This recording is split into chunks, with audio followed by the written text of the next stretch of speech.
Okay, the time being 5 p.m., I will now call to order the Minneapolis Park and Recreation Board. Secretary Ringgold, will you please take the roll? Commissioner Abeni. Commissioner Carbajal Moran. Present. Commissioner Engelhardt. Commissioner Forney. Here. Commissioner Frederick. Commissioner Garcia. Here. Commissioner Rucker. Here. Vice President Deshpande. Here. President Olson. Here. You have a quorum. And I will note that Commissioner Engelhardt texted me, just running a bit late, will be here, and Commissioner Frederick, I believe, is in Puerto Rico right now. So with that, we are on to approval of the agenda. Can someone please move the agenda? I'd like to move the agenda, Second? or April 15th, whatever. Any discussion? Okay, all those in favor, please say aye. Aye. Opposed? With that, the agenda is approved. We also have several minutes after a bit of a backlog here. I have been told by Secretary Ringgold that we'd be able to move these minutes as a slate. If there are any minutes that folks would like to take out to discuss individually, please let me know now. I'd like to move the minutes. And thank Administrative Assistant John Goodrich for doing the minutes of October 9th, 2025, December 9th, 2025, December 10th, 2025, January 2nd, 2026, January 7th, 2026, January 21st, 2026, and February 4th, 2026, and February 18th, 2026. Anyway, thank you. Second? All right, any discussion on these minutes? Okay, seeing none, all those in favor, please say aye. Aye. Opposed? With that, we have adopted the entirety of the minutes. Okay, we are now on to reports of officers with Superintendent Bangura. And I will note for the record that Commissioner Engelhardt has arrived. Thank you, President Olson and Commissioners. Let's go through some wonderful examples of our incredible staff and the work we do within our park system every single day. So we'll go through the first one on Strategic Direction A, Act Boldly for Our Climate Future, and then we're going to talk about Earth Day. The MPRB Earth Day Cleanup event is the largest single-day volunteer event in the city of Minneapolis. The MPRB works in partnership with the City of Minneapolis Solid Waste and Recycling to help host this event every single year. The Park Board's Earth Day Cleanup has been an annual tradition since 2008. Over that time, over 25,000 volunteers have removed over 173,000 pounds of waste from our watersheds. This year's cleanup features 37 cleanup sites across the city, and we expect over 2,000 volunteers to participate. Last year, we partnered with the Twin Cities Kayak, who ran a cleanup down the northern portion of the Mississippi River and collected over a pickup truck's worth of waste from the river. We're excited to work with them again this year. Volunteers who would like to participate and encouraged to drop in to any of the 37 sites listed on MinneapolisEarthDay.com from 9:30 a.m. to noon on Saturday, April 18th. The site also features a FAQ and photo gallery from previous years. Strategic Direction B, cultivate each community's place and honor cultural traditions in Minneapolis parks. Arbor Day. This year's Arbor Day event will be a joint celebration of trees and the grand opening of the premier ball field at the park. There will be a ceremonial tree planting as well as ribbon cutting. There will also be a kickball offered and a kids race to run the bases. 60 trees will be planted at the event. We expect to have about 800 plus attendees, and there will be lots to see and to do, and here's some of the things that are going to be available. Tree planting excursions led by MPRB's forestry staff. Look for the information table when you arrive and sign up to join a group. Harnessed tree climbing under the supervision of MPRB forestry professionals. Explore equipment that MPRB uses and take a ride in the bucket truck, which is really, I won't do it, but it's pretty fascinating. Tree-sized lawn games like chess, checkers, and mancala and cube. Ask an arborist booth, get advice on tree care. Nature play area with repurposed tree limbs. Tree-themed activities with MPRB environmental education staff. Information and activities from environmental and neighborhood organizations.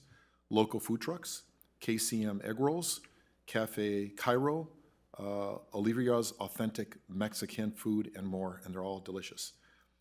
Tree ceilings to take home, courtesy of Bartlett Tree Experts. Free entertainment, TKO Dance will be performing, and so will the Arborators. Come see the band play from a tree. If you haven't seen anything like that, it's quite a thing to see, so it's pretty cool. So we'd love to see you all there, of course. Strategic Direction C, implement quality youth and intergenerational programs. Program awards. The second annual MPRB Programming Award winners were announced in 2025.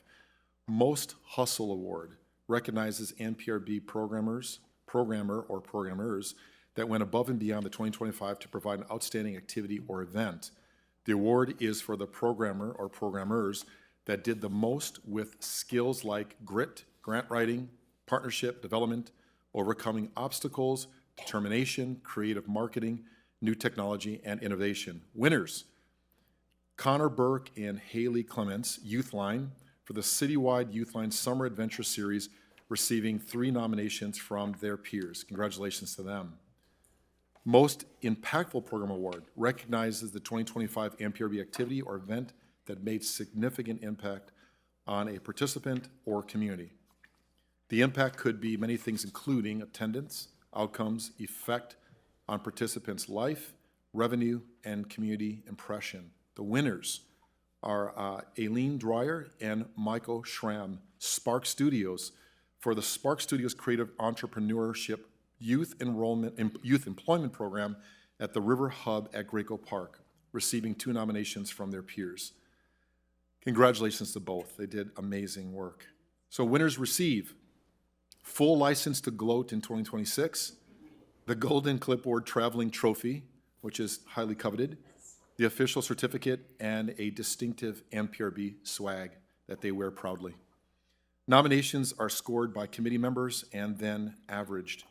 The committee participants in the initiative was represented by Downtown Parks, Environmental Education, Recreation Centers and Programs, and Visitor Services.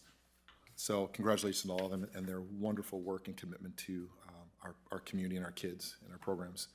Strategic Direction D, care for park assets to meet evolving needs and practices. Opening dates. This is good stuff, but it's gonna take me a little bit of time here. Tennis courts, asset management standard for tennis court nets to return is the 3rd Monday in March, right here. This year, we slightly delayed due to the snowstorm on March 15th, and nets were installed soon after. Shared trail signage and steps. On April 1st, shared trail signage was removed and physical barriers to steps were removed. Asset management staff have been working to clean up and ready picnic sites for the opening of picnic permit season on April 15th. Drinking fountains, water turn on. Each spring, as soon as the frost has lifted, the plumbing shop begins the critical process of turning water back on across our organization's facilities. With approximately 700 locations to service, our team systematically reactivates water systems, checks for any winter-related issues, and ensures plumbing is fully operational for the season. Our goal is to have all water systems fully turned on by Friday, May 22nd, immediately preceding Memorial Day weekend of 2026. This includes drinking fountains and water for neighborhood park bathrooms to open by May 23rd. Trades work closely with maintenance and other departments to coordinate timing, ensuring operational needs, and to meet while safely bringing facilities back online. Bathrooms, another really big one. Asset management standard for bathroom opening dates and hours are as follow. Regional bathrooms are open 8 a.m. to 10 o'clock p.m. starting on April 15th, today, through October 15th. Let's see. Neighborhood park bathrooms are open from 10 o'clock a.m. to 9 o'clock p.m. starting the Saturday of Memorial Weekend, May 23rd, through Labor Day weekend. Seasonal BIFs funded by asset management will be returned to the regional sites on April 15th, today. Work begins Ball fields. Work begins on athletic field systems wide as soon as the frost is out in the ground and the turf has dried to a degree that we can begin to get equipment on the fields without damaging turf. Asset management and citywide staff are hard at work preparing athletic fields for spring play. Crews are busy setting bases, preparing ag line, installing lines, putting up windscreens, and general field maintenance. It's a lot of work, and congratulations to our staff. It is really a thing to see as they go around our system preparing everything. It really is amazing. And I'm grateful for the staff and the work they do to get ready for the season. Strategic Direction E, steward our natural resources. The Eloise Wildflower Garden opening. The Eloise Butler Wildflower Garden and Bird Sanctuary season is about to begin. On April 15th, today, a biodiversity hotspot in beloved historic Botanic Garden in the park system opens to the public for the season. The Eloise Butler Wildflower Garden contains over 640 plant species within 18 acres of meadow, woodland, and wetland garden areas. Free nature-focused programs are offered daily for youth, families, and adults, while robust volunteer programs support hundreds of volunteers each season. Stay in the know about upcoming programs and volunteer opportunities by following the Wildflower Garden on Instagram and Facebook. With that, President Olson and Commissioners, that is the report, and if there's any questions, we will stand ready to answer that. Thank you for your time. Any questions, Commissioners? I actually have one. So bathrooms and when bathrooms open kind of always comes up. Constituents will always reach out. In fact, the other day I was walking by a park and I saw a dad lead his 3-year-old daughter, maybe-ish, to a closed bathroom, and I was like, oof, that's a bit unfortunate. So to be clear, the limiting factor there for getting neighborhood parks open earlier, is that a staff, not having a sufficient number of staff sort of thing? President Olson, Commissioners, I believe so, but I would defer to Assistant Superintendent Barrick to make sure I'm not misstating, but yes, it is primarily due to the work of staff and how they're moving through the system. Okay. But I will defer to Mr. Barrick to make sure I don't say the wrong thing here. Welcome, Barrick. Good evening, President Olson, Commissioners. I think it's a combination. I think, could you maybe bring the mic to the front of the computer? Yeah. Sorry about that. Good Thanks, evening, Jeremy. President Olson, Commissioners. I think it's a combination. I think at the rec centers, the external facing, I think that's potentially a staffing thing. But the standalone bathrooms, some of them aren't winterized, so then it becomes a weather thing. So Okay. depends on the situation. So when we're opening some of those standalone ones in May, that's like a winter thing? Memorial Day, we try to get Or them all. Memorial Day, yeah. Yeah. Okay. Yeah. There's about, I think last time I heard, I think it was 465 individual turn-ons have to happen Yeah. with our 5 plumbers. And so we try to do that within a 4 to 6 week window. And we start with like irrigation on the golf courses because that's, tied to recreation. And then we go into the bathrooms down the line. Okay. And so Memorial Day, is that just because there's like zero risk of frost at that point too, or? Yep. Okay. All right, thank you. Okay. He answered better than I could. So. Yeah. Well, it's just, we will probably get constituents between now and Memorial Day reaching out to us, asking about bathrooms, so. Okay, we are now on to reports of appointees to outside boards, commissions, or committees. Commissioners, any updates? Vice President Deshpande. Thank you, President Olson. I was at the NRP Policy Board meeting last week, and the main thing that we focused on was around what the future of NRP might be now that the funds are dwindling and expiring soon. And so I think we're going to see some activity from city officials in trying to move something forward at the legislature at some future time. But it's an early discussion, and there's still a lot more to be thought about how NRP or a successor program could work. Thank you for that. Commissioner Carvajal-Moran. Thank you, President Olson. So today was the first meeting for the Youth Coordinating Board, and so it's still like Commissioner Deshpande shared, very early in conversations, but today the focus was theory of change. And so more than anything, just how can partner organizations work in collaboration for the support of our young people, and then also similar with the Lake Street Greenway Partnership introduction meetings, and still very, very, very early, but just wanted to share that at least those board meetings are started. Thanks for that. I don't think we had a update on Youth Coordinating Board in my first term at all, so I appreciate that. Commissioner Garcia. Thank you, President Olson. I just wanted to bring up last week's Planning Commission meeting. We had a lot of business that we were able to get through on the consent agenda, but we did hear from city staff about their recommendations for updating some statutory language to allow for safe parking initiative, which would allow the creation of following a model in Duluth, a staffed, patrolled parking lot for people to safely stay who are living out of their passenger vehicle. And I'm happy to say that that recommendation was passed unanimously through the Planning Commission. All right. I have a couple. The Board of Estimating and Taxation had a joint meeting with the City Council where they explored alternate revenue sources, much like we are doing. And there were a lot of interesting ones. A couple stuck out to me, like a real estate transfer fees, things like that. And they had a very kind of interesting way of laying it out of, we think this one would be feasible politically or doable. Other cities are doing it. Or this one would raise a lot of money, this one would raise a little bit of money. So the city and the BET will continue to be looking at that. They also looked at Commissioner Brandt's kind of pet project of individual income tax, things like that.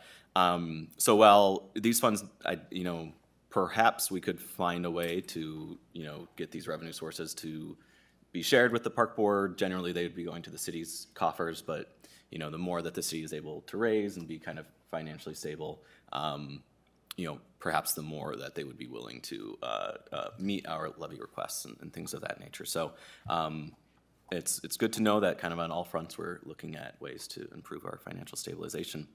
And also would like to announce, after a couple conversations with some commissioners here and some careful consideration, I will be removing Commissioner Garcia from the Admin and Finance Committee and appointing Commissioner Rucker to that committee. That will be taking place after this meeting, so that Commissioner Rucker will have enough time to prepare for that moving forward. So I want to thank you for your patience, Commissioner Rucker, and thank you, Commissioner Garcia, for your grace and willingness to be flexible with that. So hopefully that can be beneficial as we move forward. Okay, with that, I will now move on to the consent agenda. I will start off with asking if anyone would like to pull any individual or number of these for consideration, for discussion. Commissioner Vice President Deshpande.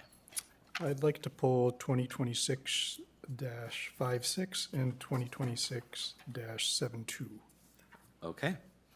Those will be pulled for discussion. Any others? Okay. Would someone please move the remaining slate?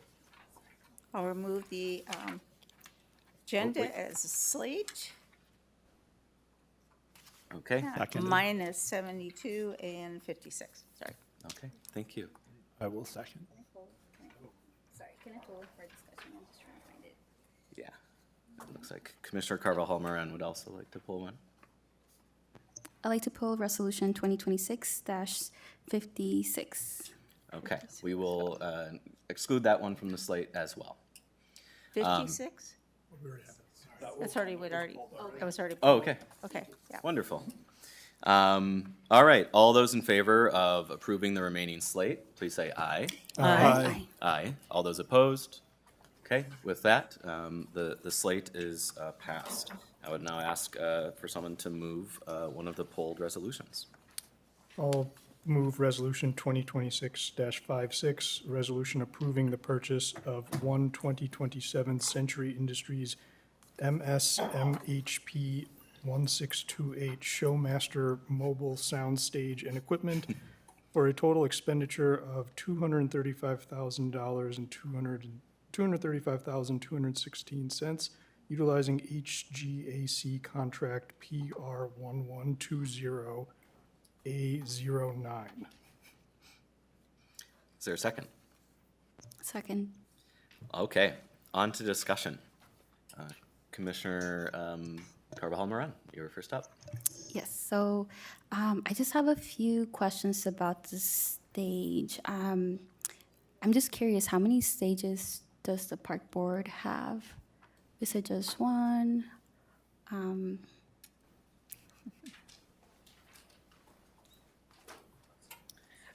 Good evening, Commissioners, President Olson, Commissioner Carvajal Moran. The Minneapolis Park Board currently has one mobile stage. It's called the Showmobile. That's a brand name. It's quite old, decades, and this particular item that you are considering right now would be a purchase for replacement. We have one other modular pieces of stage, but it's kind of deployed out in the field at different rec centers for in-house use. This is really the stage the park board owns that we can move around. Got it, okay. And then is there a timeline on when we will be buying the stage and having it for events?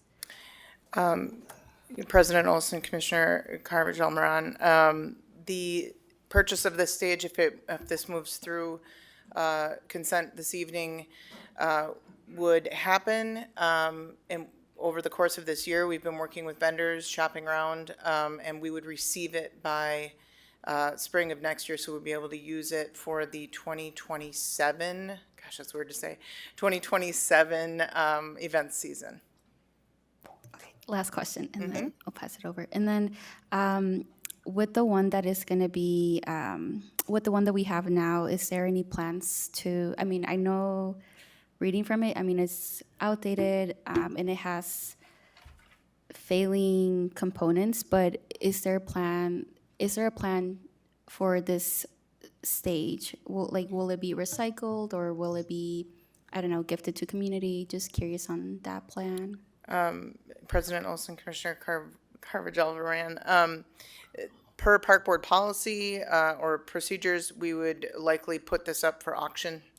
And that would be how we would dispose of the current device. Thank you. You're welcome. Thanks, Commissioner Carvajal Moran. Commissioner Deshpande, Vice President Deshpande. My questions were basically just broad. Why are we purchasing this? What benefits do we get? And, why is this the greatest thing since sliced bread? President Olson, Vice President Deshpande. I don't know if it was written as the greatest thing since sliced bread in the background, but it would be quite nice.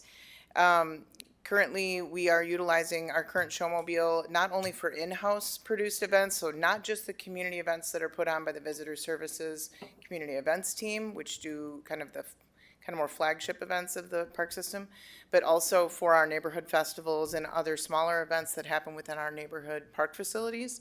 And additionally, we provide it as a rental item for community. So it allows community to get access to use of a stage for their purposes as well. So there will be times that our staff will organize for the Showmobile, our current mobile stage, to be used off park property within the city of Minneapolis if it's a rental. So it serves kind of two purposes here. It's a community, serves the community separately, but also serves us in-house to produce some pretty nicely polished events. So it's a revenue generator, and do we have a sense of the amount of dollars that it produces for us? On average, President Olson, Vice President Deshpande, on average, we bring in about $20,000 a year in revenue, which just offsets costs. We have had some increased staffing costs over the past number of years. However, a strategy with this new unit would be to change that staffing model just a little bit, because this is more of a turnkey solution, not as labor intensive, if you will. Okay. Commissioner Rucker. Yeah, we pretty much just asked the financial piece. I was gonna ask, per rental, how much it is, but you already said it's about 20,000 a year. That's all, the only number I need. So basically, it's gonna pay for itself down the line. President Olson, Commissioner Rucker, we certainly hope so. Okay, all right. I think it's a good purchase. Thank you. Commissioner Forney. Can you tell me approximately when this was purchased? Do you know? 2000? 30 years ago? Sorry, I'm phoning a friend in the audience here. Our event coordinator, Aaron Briner, is in the back here, and he is responsible for the Showmobile. President Olson and Commissioner Forney, about 30 years ago. It seems to me it's even longer than that, because I was on People for Parks, I think, when the original one might have been purchased, and that might have even been in the 80s. So this is an awesome investment, and I'm just really happy to support it. Thank you. Thank you. Just a final point, as far as we know, this may be one of the last, certainly in the region, of this particular model, still chugging along. St. Louis Park has a similar one, but they are no longer utilizing it for public purpose. Wonderful. Okay. All those in favor of Resolution 2020, Secretary Ringgold. President Olson, with no intention of delaying a vote, which I hope is a yes, I do want to acknowledge Dale Walker, who is here today. He's our fleet manager, and Dale really went the extra mile to help make this happen. It's been a long concern for staff, not only those who permit it out, but those who manage it. So I just want to thank Dale for his work. Thank you, Dale. Okay. All those in favor of Resolution 2026-56, please say aye. Aye. Opposed? With that, Resolution 2026-56 passes. Would someone please move the next? I'll move Resolution 2026-72, a resolution receiving and filing the financial status report of the Minneapolis Park and Recreation Board as of the year end 2025, and file said report as a permanent record with the Secretary of the Board. Second? All right, on to discussion. A couple minutes yet before open time here. To your questions, Commissioner Despondé, Vice President Despondé. Try to go fast with the first one. With the so when I was looking at this report, I saw in the enterprise fund that we exceeded estimates for golf, concessions, and parking, which is great, but that we lost money in ice arenas, the sculpture garden, and waterworks, which we've talked about in the past at prior meetings. But most surprisingly, I thought it was that we lost money on the use and events permitting. So in other words, what should have been the moneymaker, events permitting, we were actually not making money. So is, what's the plan there? And do we know why?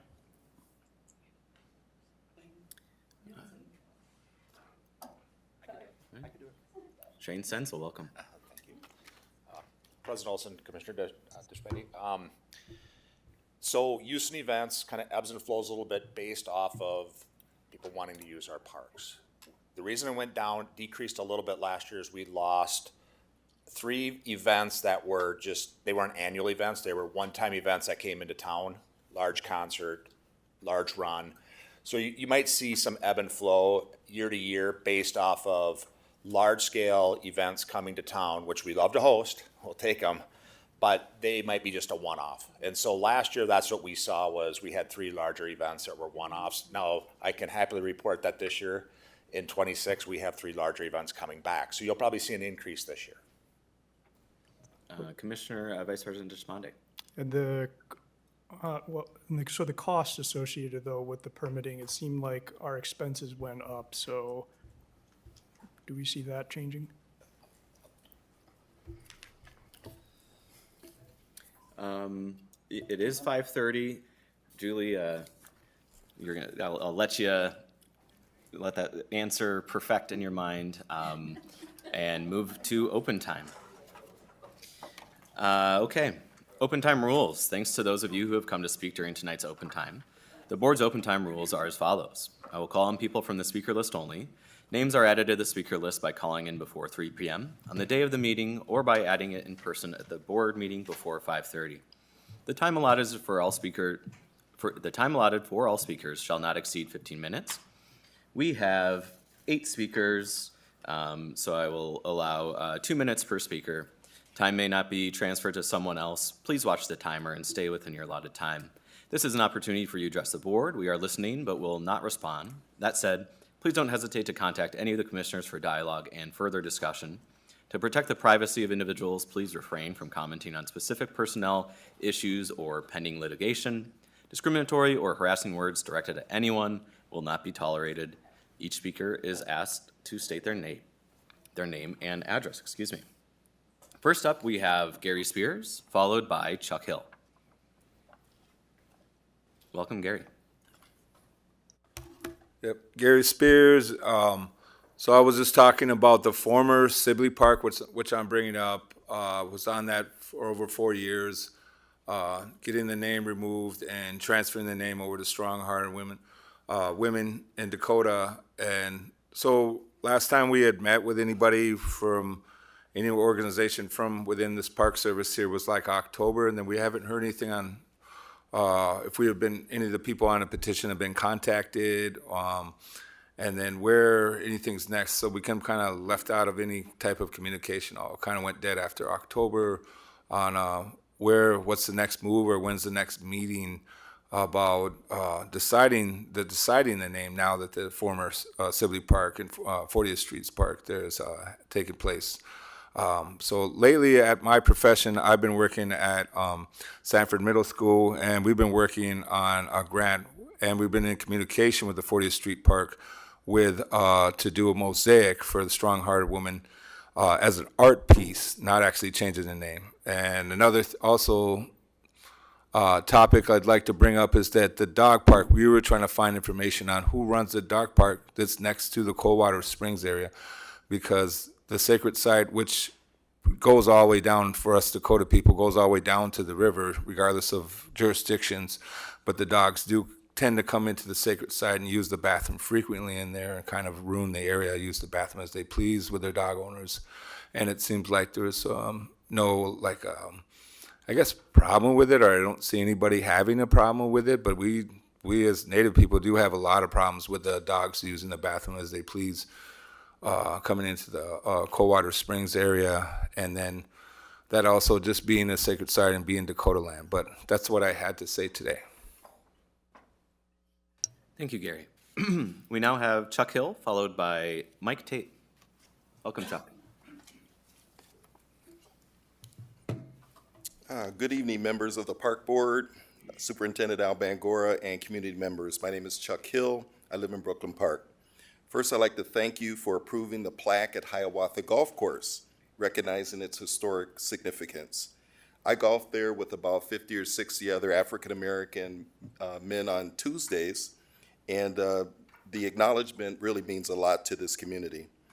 After reviewing the proposal to go from 18 to 9 holes, I wanted to bring up a couple of things that I noticed, specifically financially. The project is expected to cost around $40 to $45 million.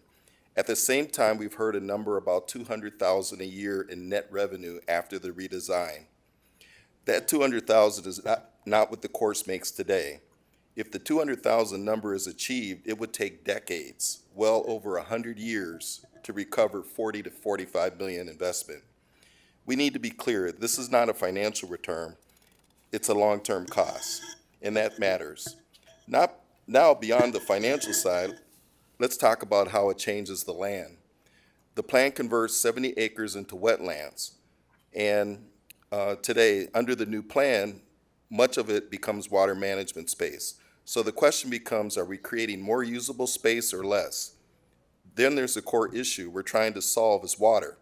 Right now, the course takes on water and we pump it out. The new plan says instead of pumping, we'll let the land hold the water. That sounds good, but we think what happens in real conditions. When we have heavy rain, the water is going to be there. And when the water fills up, the water still has to go somewhere. So does this eliminate the problem or just change how we manage it? Because we will still be pumping when major storms occur. Then we've spent $40 million and reduced the course without fully solving the issue. At the end of the day, this is a permanent change. Once we reduce it to 9 holes and reshape the land, we can't easily go back. Hopefully, we could take a look at another solution about keeping it to 18 holes. Thank you, Chuck. We now have Mike Tate and then Mike Forsha. Welcome, Mike. How y'all doing, my friends? I'm a visual guy, so as you can see, I'm here to speak about the Black Community Recreation Advisory Board, okay? I've been waiting for somebody to bring this forward.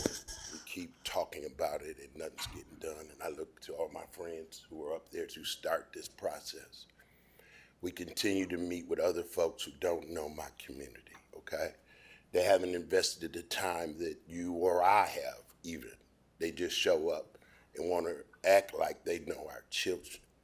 But as I told y'all many times, until you make recreation a policy-driven item, we cannot take care of our children the way we should. We want to hold people accountable. If you say you're going to get 500 kids, show me you got 500 kids. If you can't get 500 kids, then let me know you only got 450. Because we need intentional recreation. This joy of bag that I have creates a whole lot of things. And all you got to do is be intentional about using it in my parks. Don't have signups. Go out there and attract the kids. If you go out there with a ball bat, you'll bring babies to play. We keep trying to take care of the 18-year-olds. Well, guess what? We don't got time to wait that long. I got 10-year-olds running around my neighborhood stealing cars in a new way. And we need to do something about that. We need to start preventing this at a younger age.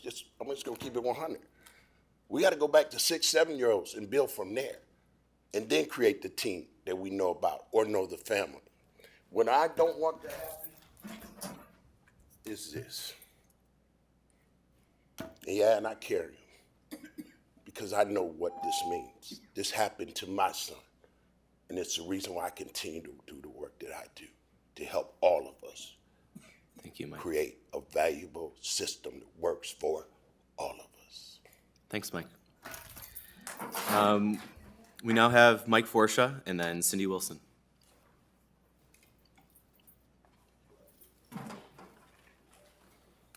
Hello again. We're here again to talk about land back. Just yesterday, the police shut down the bridge under Highway 55.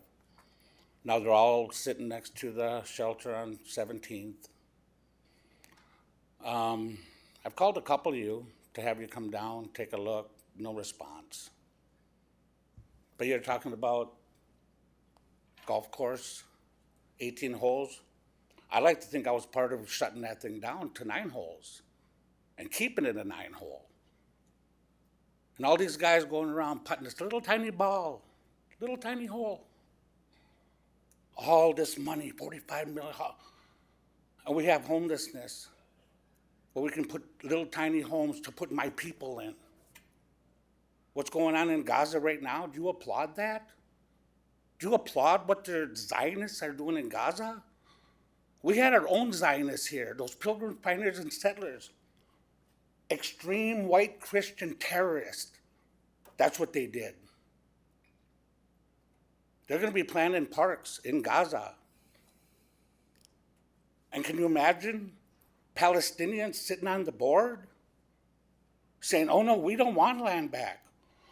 Those Zionists need a place to play.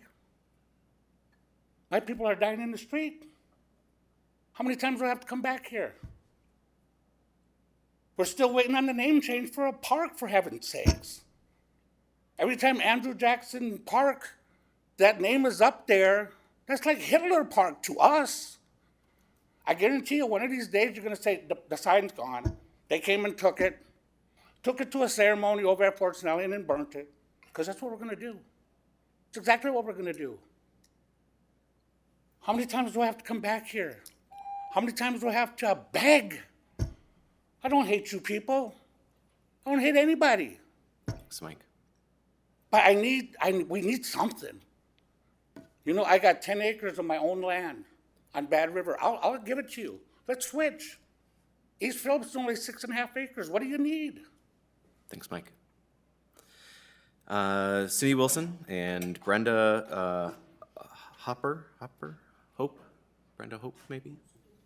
Sorry about that, Brenda. Good evening. I'm here again. I indicated to you that I would be here every time the board meets unless I'm out of town, and I've carved out 15 of my minutes of every board meeting day so that I can be here. But I want to read something. I want to start by reading this thing here. This is to Tom Olson. Good morning, Tom. I'm following up on the meeting invite I spoke about at the last board meeting. Our next executive board meeting is Tuesday, the 7th, from 7 to 8 p.m. at 1101 West Broadway, ECM building. Park in the back, ring the bell, we'll let you in. We would like to introduce you to our staff at 7:30 p.m. and discuss ways we can work together and impact our communities of color. I hope you can adjust your schedule to meet with us for about 15 minutes. Thanks in advance, and I look forward to hearing from you. That was on April 3rd. Today is what? Today is the 15th. So that would be 12 days, right?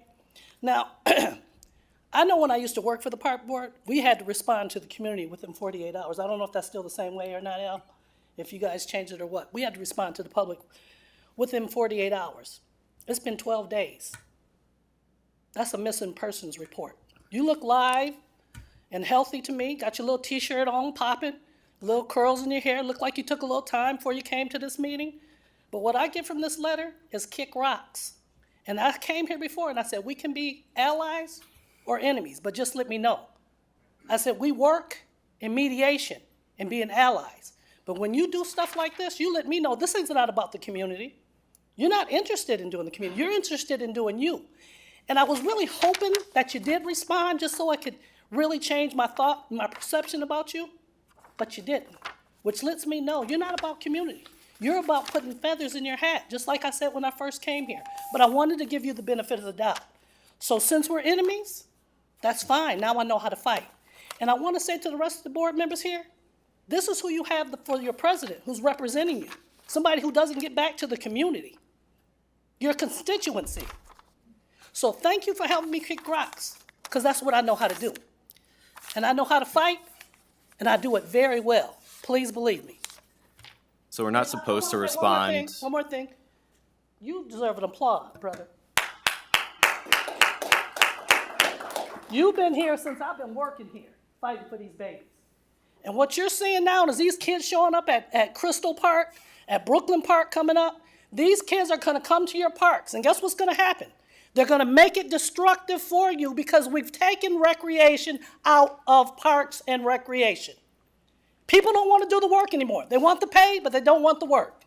And as long as we have that, you're going to have something on your hand here. It's getting warmer. And just like I told you before, it's getting warmer. And that's when we make our impact, when it gets warm. Thank you. We still support you, and we got your back. We will be setting up a meeting with you because we know you'll show up.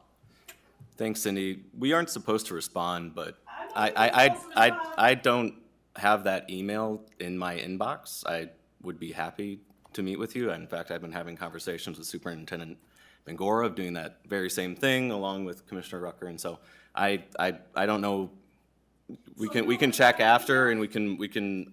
I'm looking at my inbox. It's not in there. You don't respond to emails? I respond to every email I get, but sorry. You're not supposed to respond, so. Through this format, I'm breaking the rules. Sorry. Okay, we have Brenda Hopper. Sorry, and then after that we have Ron. Maybe Werner. Hi, Brenda. Hi, it's Brenda Hoppy. Hoppy. Yeah, Thank you. no worries. Hello, President Olson and commissioners. My name is Brenda Hoppy. I'm from the Midwest Skateboarding Alliance. I'm the co-chair for that organization. And we have been working for 10 years on the Downtown Break Room project, which some of you may be familiar with. It's right across from the Target Center downtown, underneath the Skyway, between two of the parking structures down there. And we've been working on this project for 10 years. And I got to thank the park board for supporting it with monies. And I just want to, I'm here today to encourage that in the future. This is just such an exciting third space. It was inspired, my group, the Midwest Skateboarding Alliance, was inspired by this project because the Youth Link, the unhoused youth facility center near there, had expanded its capacity for youth residents, and we thought every kid needs a yard.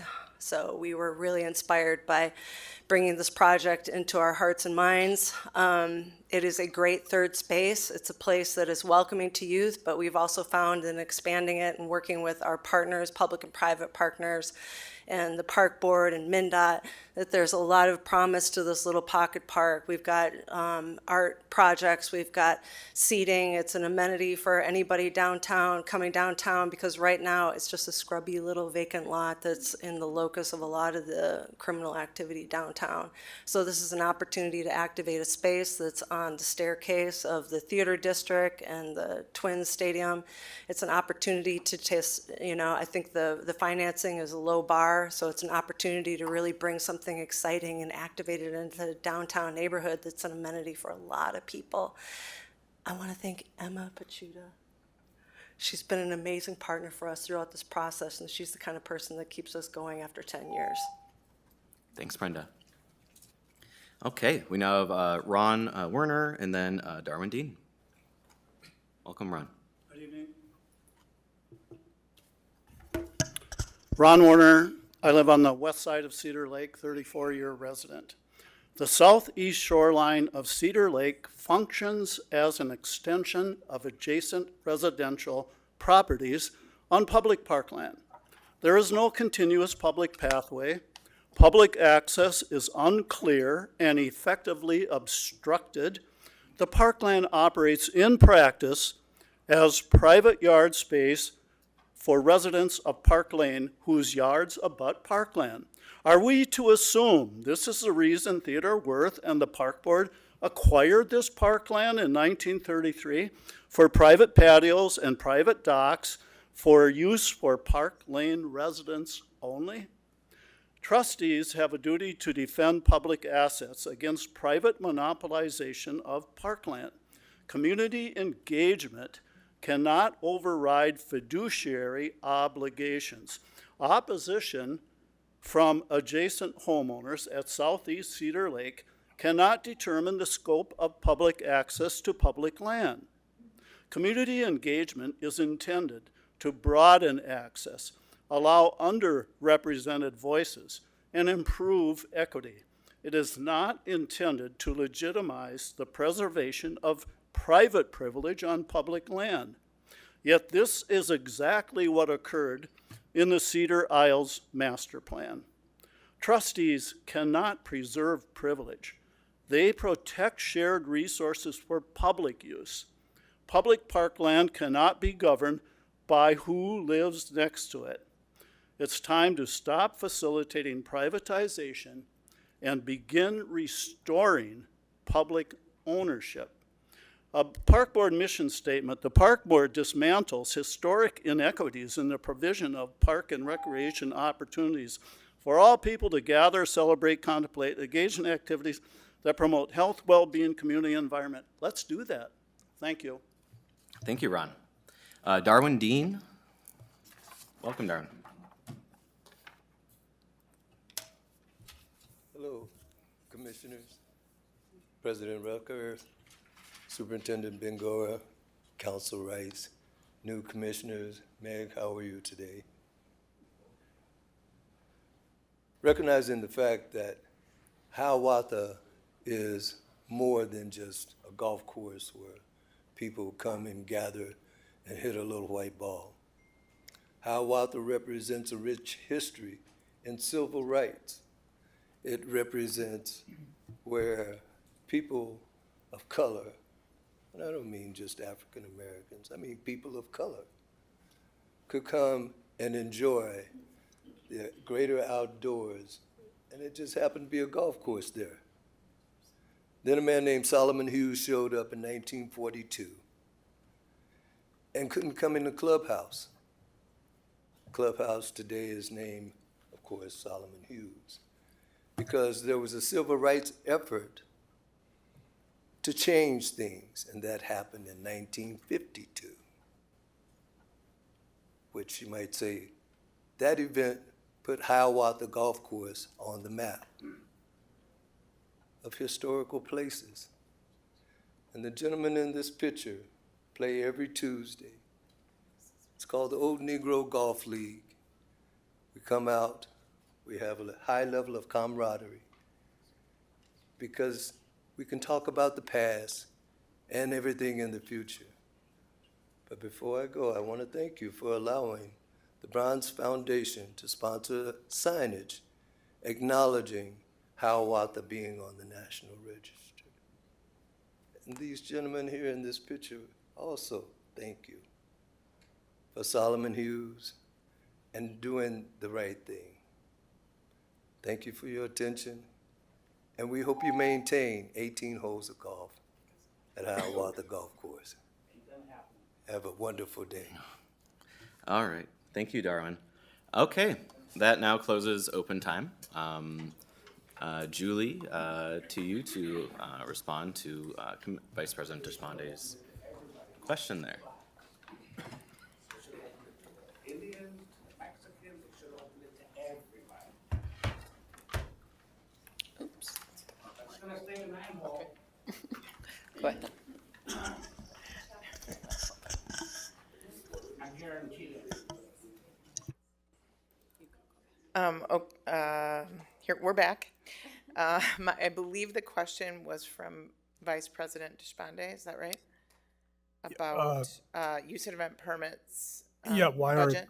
why are expenses around those have been increasing to a point where they exceed our revenues? President Olson, Vice President Deshpande,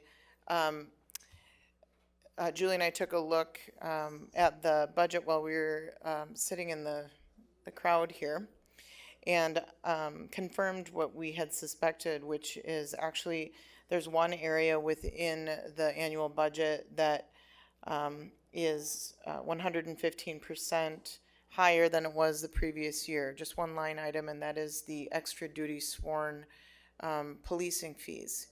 The use and event permitting budget houses dollars as a pass-through for off-duty assignments of park police officers, often for permitted events, also sometimes for private events at our golf course and Nicollet Island concession-operated location. And as a result of the collective bargaining agreement through the Federation, that sets the wages for park police and extra duty, the dollar figure changed, and that's where the kind of higher amount is. We had actually less spending at our regular salaries and wages for staff, our year-round staff, or even our provisional staff.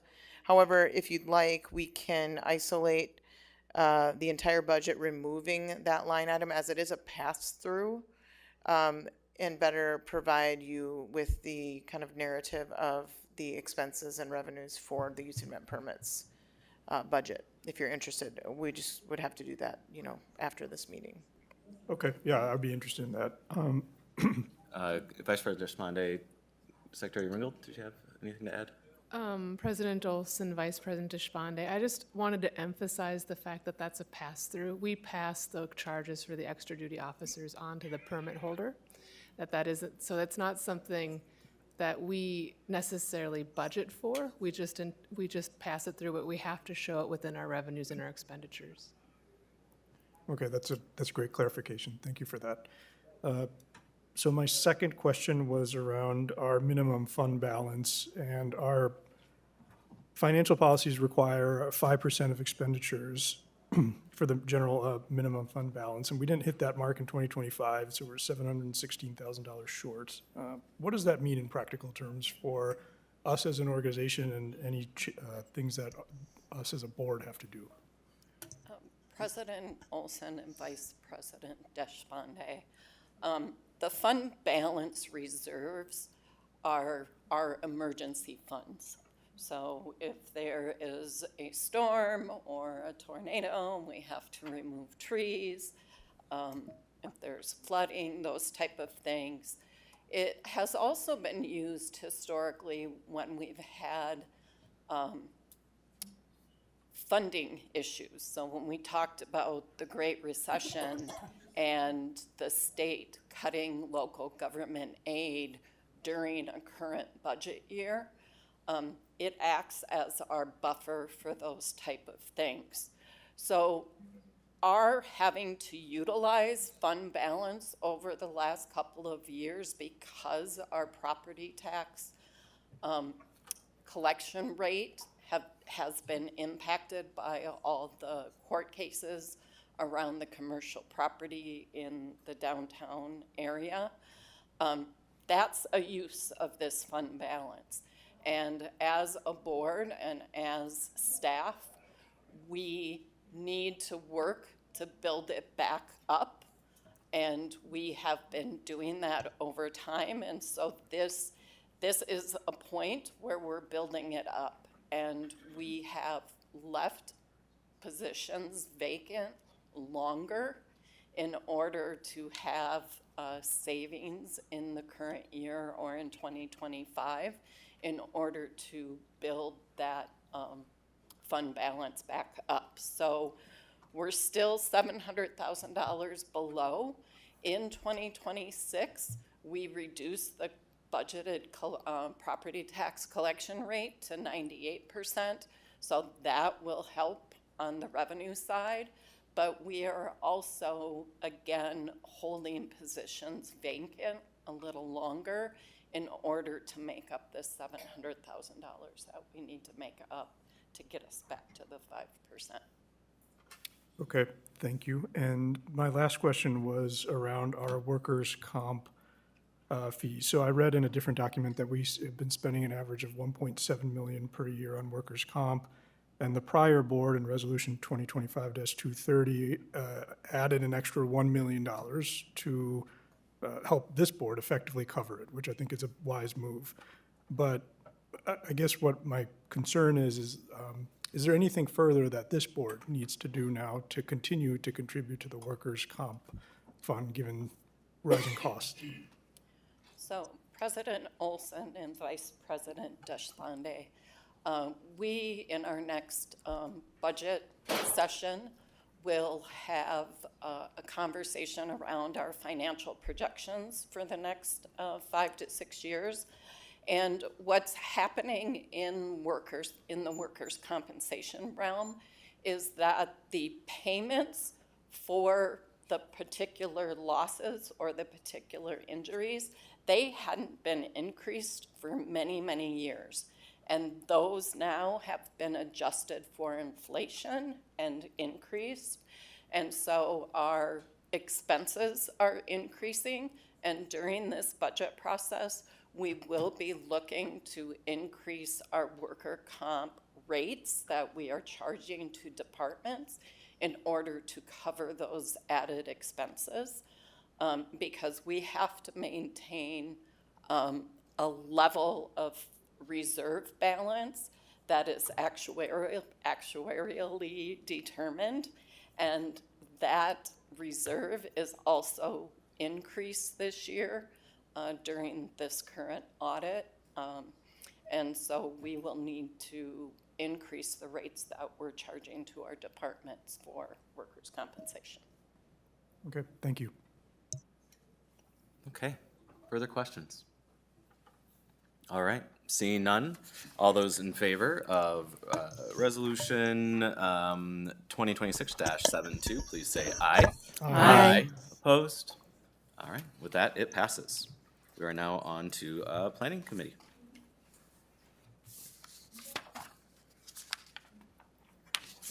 All right. On behalf of the Planning Committee, I would like to move Resolution 2026-48, resolution approving the concept plan for East Phillips Park and amending the East Phillips Park concept plan into the South Service Area Parks Plan. Second? Okay, is there any discussion? All right, seeing none, all those in favor, please say aye. Aye. Opposed? Okay, with that, the resolution passes.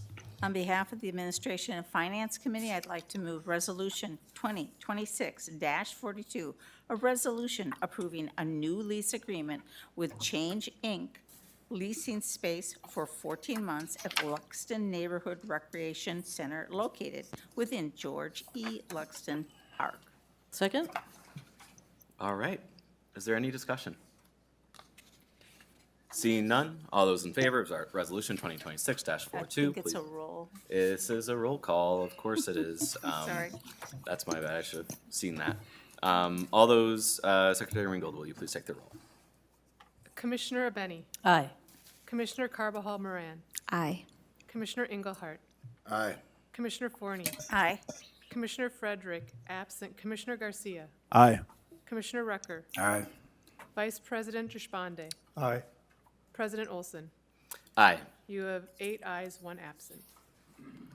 All right, and with that, the resolution has passed. Now on to Employee Relations Committee. Commissioner Engelhardt, will you move the resolution 2026-47?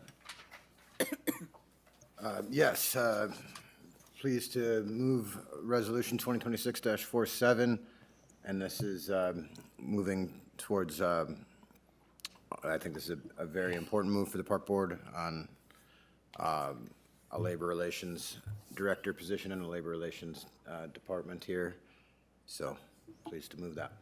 Okay, Second. is it second for resolution directing the superintendent to develop a staffing model for labor relations. There is a second. Any discussion? Okay, all those in favor, please say aye. Aye. Opposed? All right, with that, resolution 2026-47 passes. I'll move Resolution 2026-55, a resolution approving Amendment Number 7 to License Agreement L304 with State of Minnesota Department of Public Safety for office space for Minnesota State Patrol at MPRB Headquarters Building, 2117 West River Road. Second? Okay. Is there any discussion on resolution? Okay.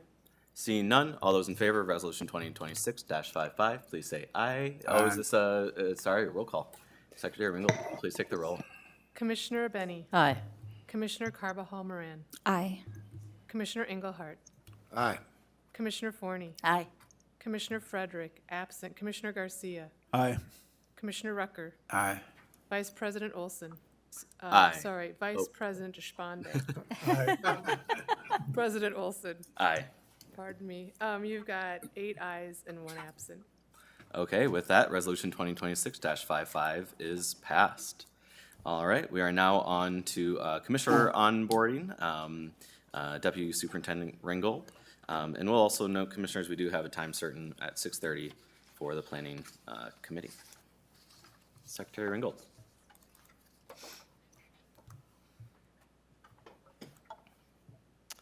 Thank you, President Olson and Commissioners. I'm excited for the Deputy Superintendent's Division to be presenting to you tonight. I will start it off with a few aspects that are just within my office, and then each of the departments will go through it. As we start this, I think many of you know at this point I've been here for a while. Many of you know that I started in planning. Maybe what is less well known is my undergrad is actually in ecology, evolution, and behavior, and my master's is more in an environmental policy area. I did not know the world of parks and recreation existed throughout much of my younger life, and I am thrilled to have found it. And my time in planning was fantastic. Learned how to do a lot of community outreach, thinking a lot about how systems work. It's the ecology part that comes out, that systems work. But I'm not alone. The people in this division are actually commonly folks who might be able to work in any sector and in any type of organization. But they, like me, choose the Minneapolis Parks based on the mission and the vision and the product that we deliver. And I'm really proud of the work they do, and I'm really proud of both the parts of this organization, like Julie and Annie, who were up here a second ago, who had their start in recreation, as well as the folks who choose to come to us from other parts of their industry and work for us. So it's a really great honor to work with these folks and to see their commitment to the product we have and bringing those talents to this work. So the portfolio of the Deputy Superintendent's office is a lot of internal services, support services type work. You would see those types of words come up quite often. But we also, in our visitor service, have a very strong public focus as well, and Annie will talk quite a bit about that in a minute. My office is an ADA administrator. Jill Moe, that's a relatively new position for the organization. Katie Dennison, who you've gotten to know quite well, our office manager. She has one direct report. It's our part-time archivist and records specialist. Angela Salisbury. In our risk and safety administrator, we have Jolene Crum, also a relatively new type of position for the Minneapolis Park Board. And then we also have 4 departments: visitor services, information, technology, human resources, and finance. You're going to hear from 3 of those individuals tonight. Chad has had a few things happening in his life over this week, so he's going to come to you on the April 29th versus being for this part of the presentation today. Always nice to see who these people are. You've certainly seen Katie quite a bit. You might have seen cameos of Angela out on Trishaw videos, doing a history tours out on the Trishaws. But then Jill Moe is on what would be, I think, your left-hand side of the screen, and then Jolene Crum is on the screen behind. She was out in the field on that particular day when we took this photo. So key deliverables out of this office are board agendas and meeting support. You see us quite a bit in this space. You see Jill at the front desk right now pitching in to help out there. Data requests, we do a lot of data requests. I'll give you numbers on that in a minute. Our archives portfolio continues to grow. Angela really takes that on with a lot of pride, and the requests continue to grow. Records management, risk assessment and management, policy development, citywide funding strategies. You'll see me a lot and this team a lot working on looking for new money and trying to figure out how to make that work. And then obviously the strategic directions and performance measures. A little bit about risk and safety, and I will want Jolene to do probably a longer presentation to the Employee Relations Committee just to give you a deeper sense of how we're doing around safety with our workforce. But this is very workforce focused. It's not necessarily public focused in terms of safety. It's very workforce focused. We have a safety committee. We have an accident review board. Jolene chairs that with Assistant Superintendent Barrick. We, as you probably do for all of your jobs, you know what your job hazard analysis is for your specific positions. We are required to have an AWARE program. We recently, maybe recently being in the last 7 years, rolled out facility emergency action plans to most of our facilities to try to sync up some of our emergency management. Jolene actually worked for OSHA for quite a while, so she comes to us with a great amount of understanding of the rules and the standards that we need to work in, and so she's first on tap if we have a complaint to help manage that. She does a lot of on-site visits and inspections in all of our safety programs. This graph is a great graph that I feel like Jolene really works for.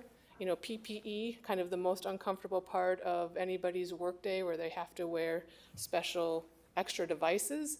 That's really, in her mind, the last strategy. She really wants to start with eliminating the hazard and kind of working down so that the environment is as safe as it can be for the workers.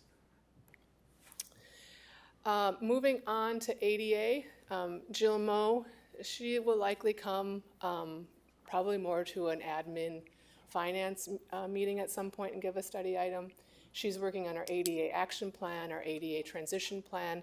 She's the one out there tracking how compliant or non-compliant we are with ADA standards across the system.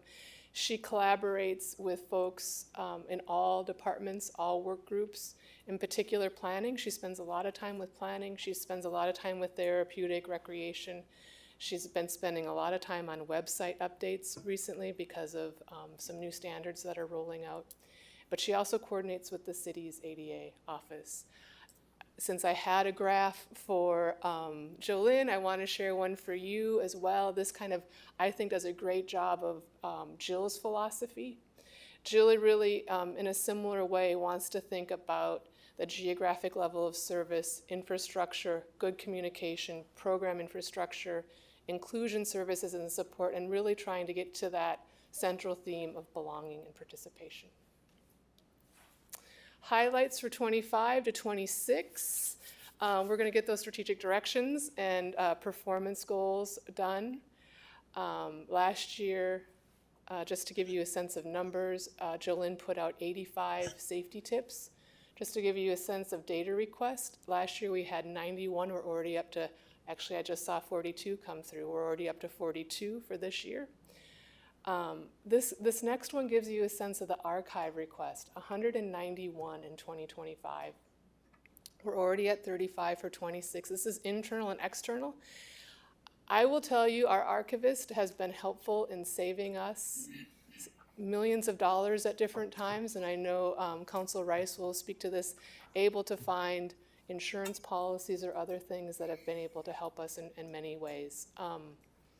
You will see us hopefully meeting all the requirements around the web content, accessibility guidelines, watch for more tri-shot tours. You probably won't feel the biggest impact, but internally we're going to have a new email retention system. We're going to try to get that down to 1 year of email back and then a kind of a rolling deletion. Policy updates and tracking, that's ongoing. And we are hoping we get CAPRA recertified this year. Katie's, that's been a big part of her portfolio with Annie Olson leading that. So that is some of the highlights. And with that, I will hand it over to Director Olson.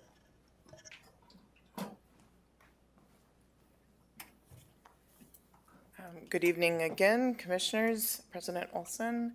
I am Annie Olson. I am the Director of Visitor Services. I've been with the Park Board for 25 years. As Jennifer mentioned, I started in recreation a long time ago, but I've actually been working on the administrative side for now far longer than I was ever out in the field, which is hard to believe, but it's been a fun ride. I'm here to tell you a little bit about the Visitor Services Department today.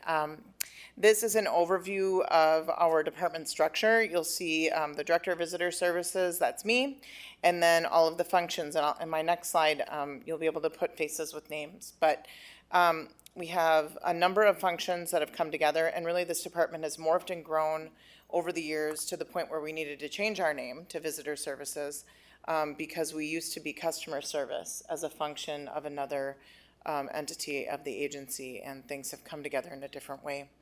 So our kind of main areas of expertise within Visitor Services are use and event permitting, park activation, concessions, downtown parks, that's Shane Stenzel's area, and on the left of this screen, enterprise parking, memorials and tributes, community events, customer service, and citywide program advancement.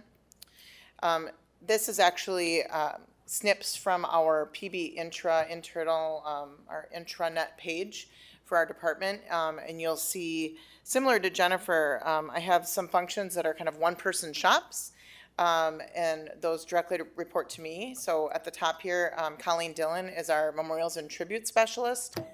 Dan Jacobson is our parking business and systems professional, so he oversees the enterprise parking program. Jamie Neldner is the citywide program advancement professional, and he oversees citywide program advancement initiatives. I'll tell you more about that. Laura Matson, you may know. She is our customer service supervisor. She actually started with us as a step-up intern through the Minneapolis Public Schools Achieve program when she was 17 years old. Happy that she decided to hang around. And we have 3 customer service representatives, Joey Cummins, Matt Crawford, and Claudia Aisa. All 3 of them both work up in the call center, but also down at the front reception desk. So you may interact with them upstairs or downstairs or by email.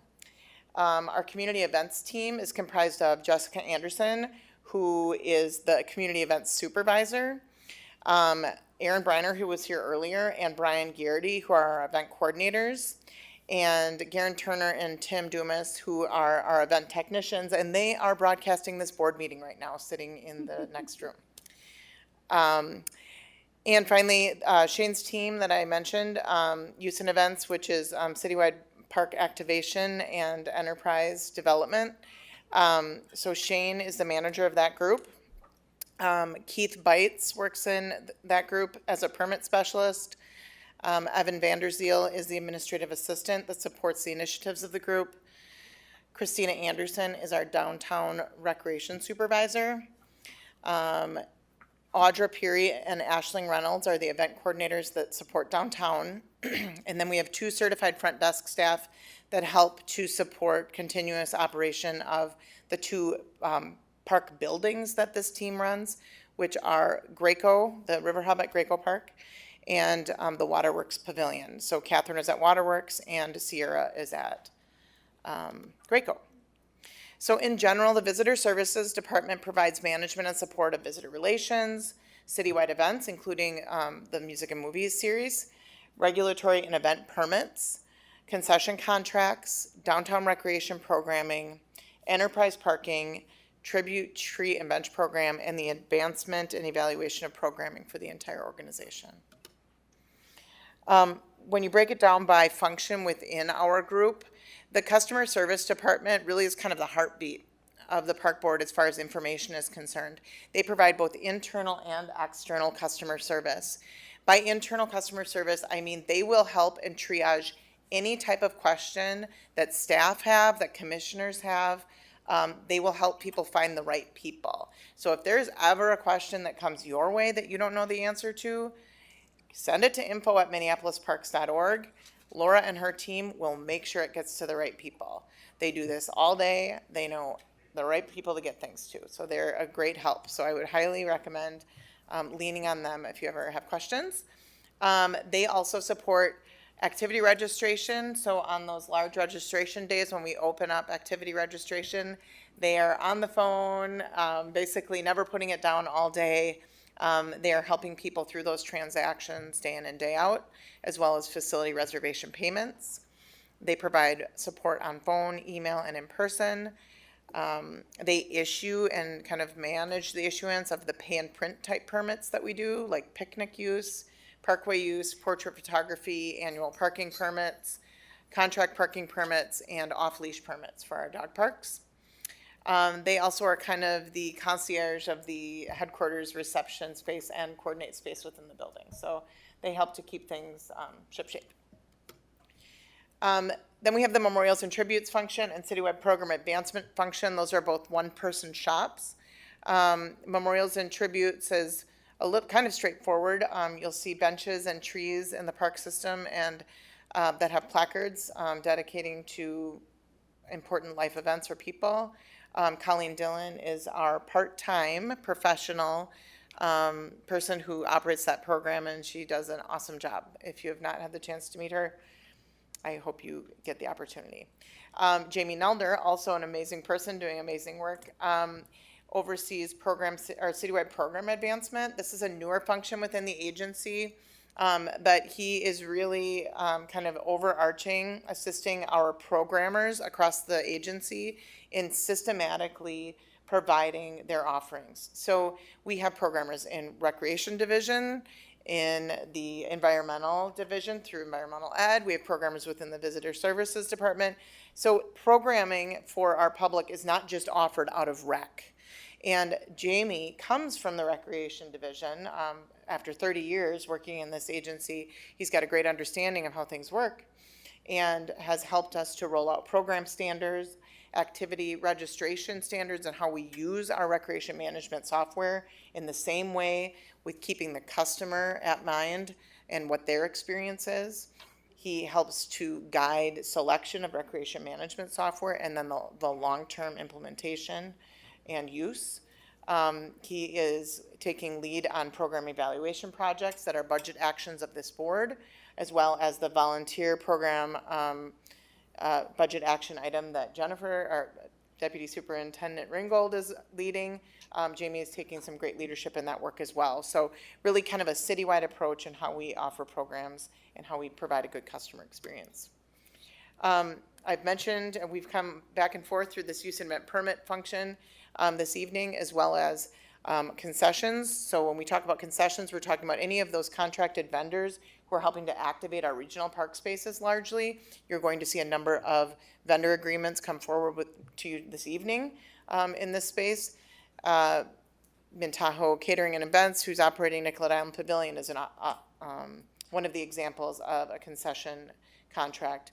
The refectory buildings or the concession buildings that are out in our regional parks, like Sea Salt and Pimento and Bread and Pickle, these are examples of agreements that Shane and his team manage. They also oversee use and event permit management, so any of those outside groups who are coming in and holding events on our park spaces. Canoe racks and buoys, which is a really popular and iconic program where folks can house their personal watercraft on public land for use of our park board waters. They oversee filming and photo permits. And they also are home to the Downtown Park and Program Activation Team, who operate and activate Waterworks, Downtown Commons, North Loop, Gateway, and Graco Parks. Enterprise parking also includes micro-mobility and transportation. So Dan Jacobson oversees our enterprise parking function. These are the paid areas where we are collecting payment for parking within the park system. So the lots, the off-street lots, the bump outs that have metered spaces, contract parking, annual parking permits. And he also is the contact person for our license agreements and our collaboration with our local jurisdictions on the shared mobility program, which is a priority of the board through the comp plan for the motorized foot scooters and shared bikes. Community events is the last of my functional units that I'm highlighting here. They have a year-round portfolio of community events, including one that starts at the beginning of the year and the one near the end of the year. The Reverend Dr. Martin Luther King Jr. celebration happens in January. The Lake Harriet Kite Festival, which is iconic, out on a frozen lake in the winter Minnesota. That happens usually in February. Earth Day, which is happening this weekend. International Festival, we've moved this around, different dates. We're excited to kind of give it a new look this year. The Music and Movie Series, which is one of the largest, if not the largest, free music and movie series offered within a park system in America. Our Regional Park Market Series, which we have mostly coupling with those music performances. The Juneteenth celebration.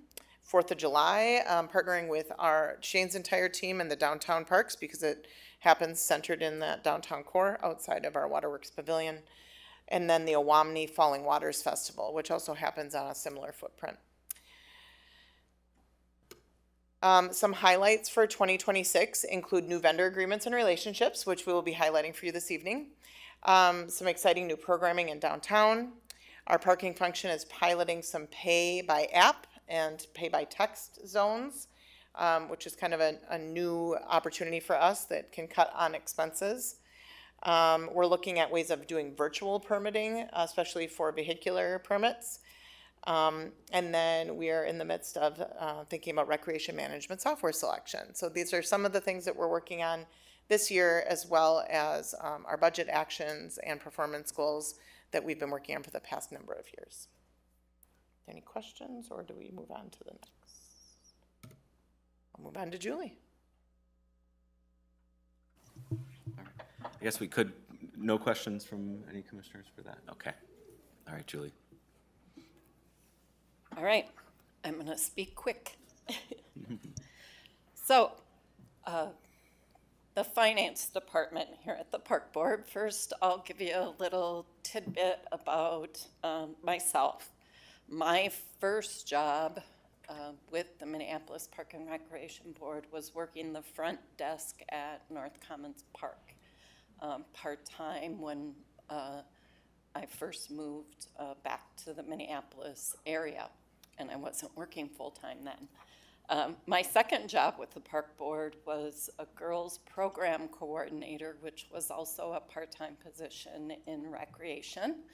And then an accountant position opened up at the park board, and I have an accounting degree and had always worked in accounting when I was working full-time, and decided to apply for that position and got that position. And I've been with the park board in the finance department for 31 years.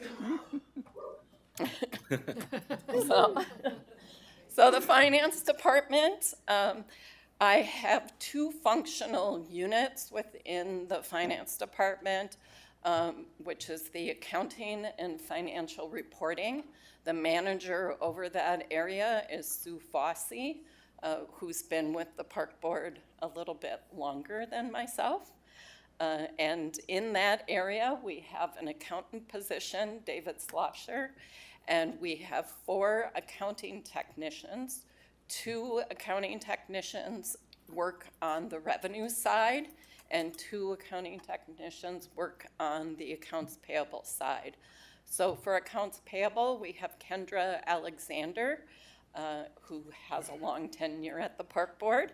And then we have one of our newest finance employees, Anna Wong Tuppy, who just started last week as our accounting technician.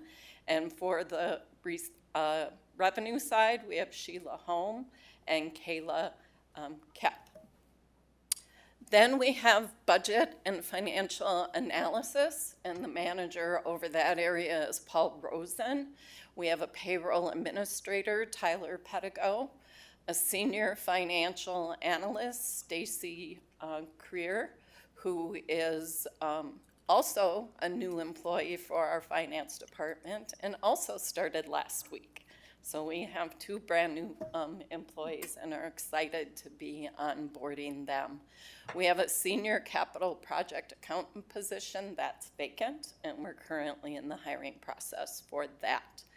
And then I have 2 other positions that report directly to me. The sponsorship position, which is a new position in 2026, and we're in the process of doing the job description and getting ready to hire that position. And then the contract administrator, Tracy Reimringer. So the key deliverables, the financial oversight, so those are things that I personally oversee, or what the contract administrator and the sponsorship position will oversee. So I am the chair of our grants and donations committee. So we have a work team that ensures that when we are applying for grants, that we're not competing amongst ourselves. Sponsorships, the endowment. I am a member of the investment committee and sit on the investment committee overseeing what hopefully will be a very, very large endowment going forward. I am the staff liaison to the City Audit Committee and the Board of Estimate and Taxation. And then finance policy development falls underneath me, as well as contract administration and sponsorships. For accounting and financial reporting, we have general accounting, financial statements, and financial audits. The internal audit function is handled in this area, accounts payable, accounts receivable, and the special assessment billing for tree, disease tree removal and parkway assessments. In budget and financial analysis, we have budget development, budget monitoring, financial analysis, payroll administration, capital project accounting, and risk management in claims. So our highlights for 2026 is we are currently working on the 2025 annual financial report and the annual audit. We are doing budget monitoring for 2026, and as you know, we have begun the work on developing the 27 and 28, the next 2-year budget cycle. For, just to kind of give you a volume. Oh, apologies, Julie. We Yep. are at 6:30. So I will now recess the full board as we go to the planning committee. All right, thank you, President Olson. At 6:30 PM, I will call to order this meeting of the Planning Committee. Secretary Ringgold, can you call the roll? Commissioner Carbajal Moran, Here. Vice President Deshpande, Here. Commissioner Engelhardt, Here. Vice Chair Forney, Here. Chair Garcia. Here. You have a quorum. Great. So the first thing is approving our agenda. I will hear a motion to approve our agenda for the evening. I move to approve the agenda. Thank you. All those in favor of the agenda, please say aye. Aye. Those opposed, abstain. All right, that carries. Next up, we have the approval of minutes. I will move the minutes as a slate for November 19th, 2025, December 10th, 2025, and February 4th, 2026. Thank you, John. All right, does anybody want to pull any of those for discussion? Great, seeing none. All those in favor of approving the minutes, please signify by saying aye. Aye. Opposed? Abstain? All right, that passes. And that brings us to our public hearing. So we're going to launch our public hearing.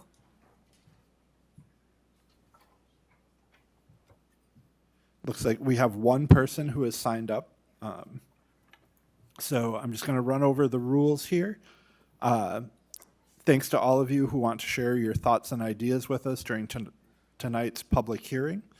Before we start, I'd like to provide you an abbreviated version of the public hearing rules. All individuals wishing to speak can sign up prior to the start of the public hearing, today, April 15th, 2026. If you have not signed up to testify yet, please do so at the front desk located on the first floor. The public hearing will have an allotted time by the Planning Committee Chair of, we will say 5 minutes, since we have one person signed up. Please watch the timer to be considerate of others here to speak and stay within your allotted time. During the public hearing, public testimony will be given without debate, and only clarifying questions from the board will be allowed. We will not tolerate discriminatory and/or harassing words directed at anyone.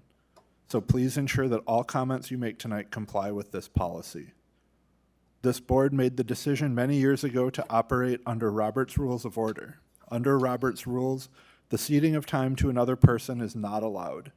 We also request that each speaker provide their name and address.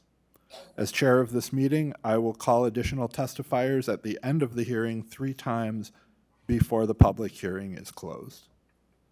With that, our person who has signed up is Theo Burns.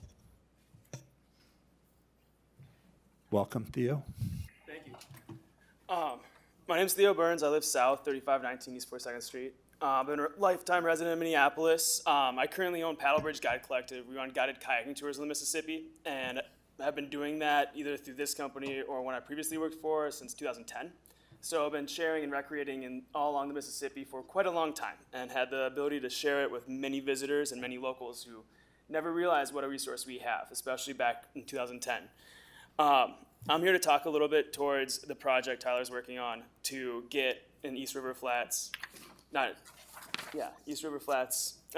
launch created, or an access point where boaters could enjoy the gorge for themselves. One of the hardest access points we have in the entire stretch of river in Minneapolis is the River Gorge. It's one of the most spectacularly beautiful separated areas that we have, Yet it does feel very privatized with the access points. And that's both created by the gorge itself and also just by legacy and history, and they have access down there. So having a point where anyone can drive up and any ability with any boat to be able to get in and recreate with their family comfortably would just be a huge asset for that area.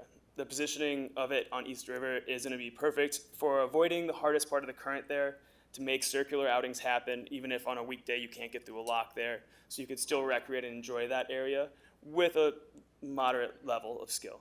So, because the hardest point is, right now we have Bohemian is pretty much your only public access, and that is probably the hardest point to reach after you go past it, just due to both the falls turbulence that come by, the riverboat launching to and from there, and the Minnesota High Bridge.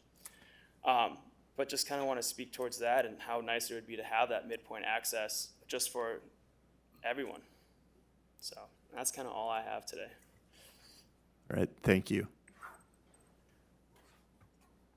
All right, at this time, I'll ask, did anybody else come this evening to speak on this plan?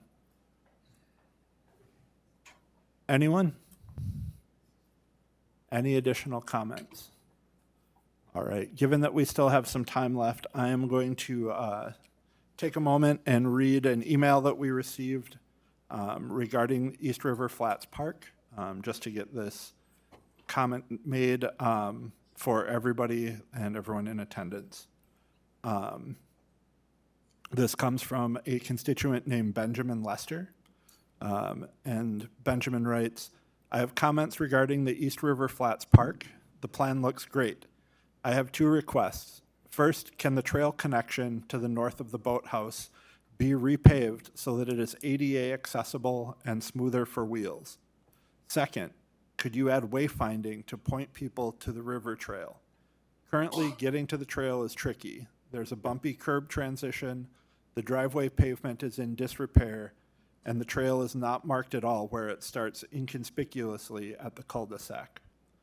I love this trail, and I want it to be easy to use. This is my favorite trail in the entire Minneapolis park system because it feels like a wild, peaceful, and isolated stretch of the river, yet it's so close to the city.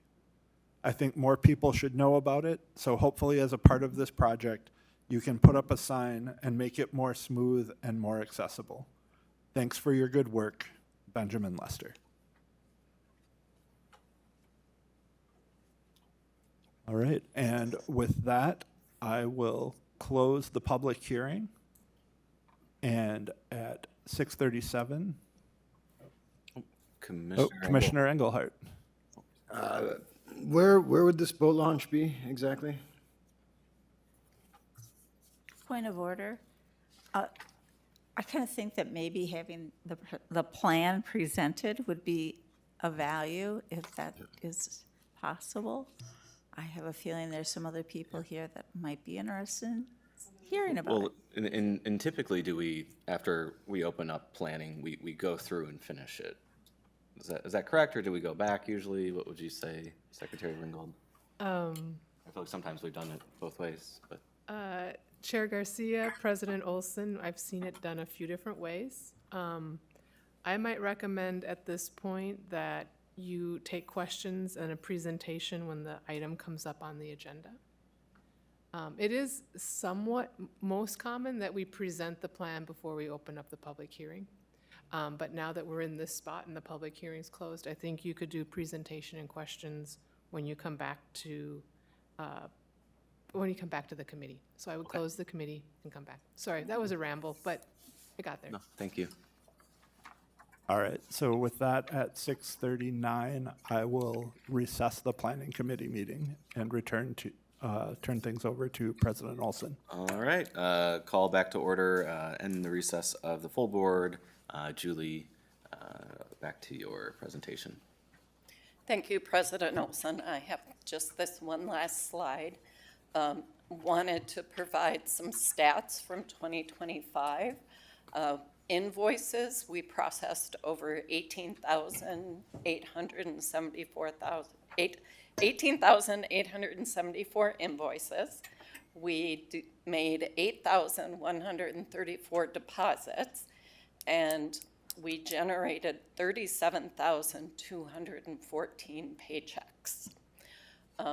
The biggest thing for HR finance moving forward, starting with this year, is the city of Minneapolis has procured Workday as the new financial system, ERP system, so HR, hiring, payroll, finance. So we are already busy working on data cleanup and all that pre-work to integration. And this is just a snapshot on the finance side of the new technology that will, for finance, come online in 2028. And I'll turn it over to Mike.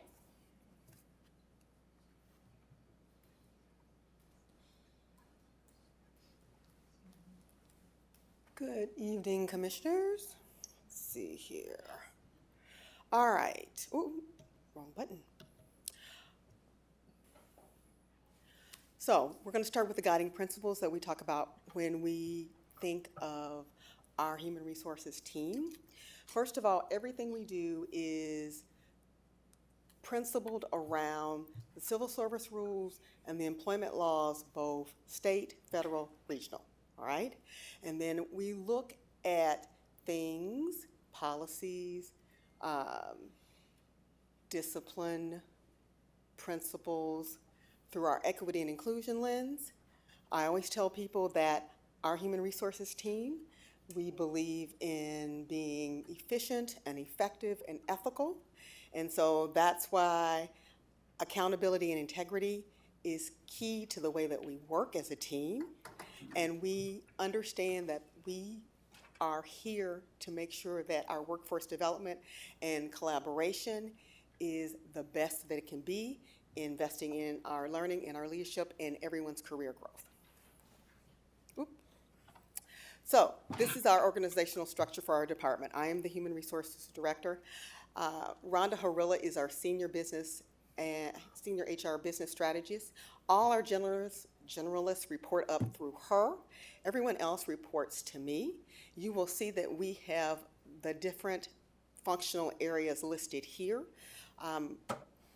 We do everything that the city does, only we do it, I like to say better, with far fewer people, okay?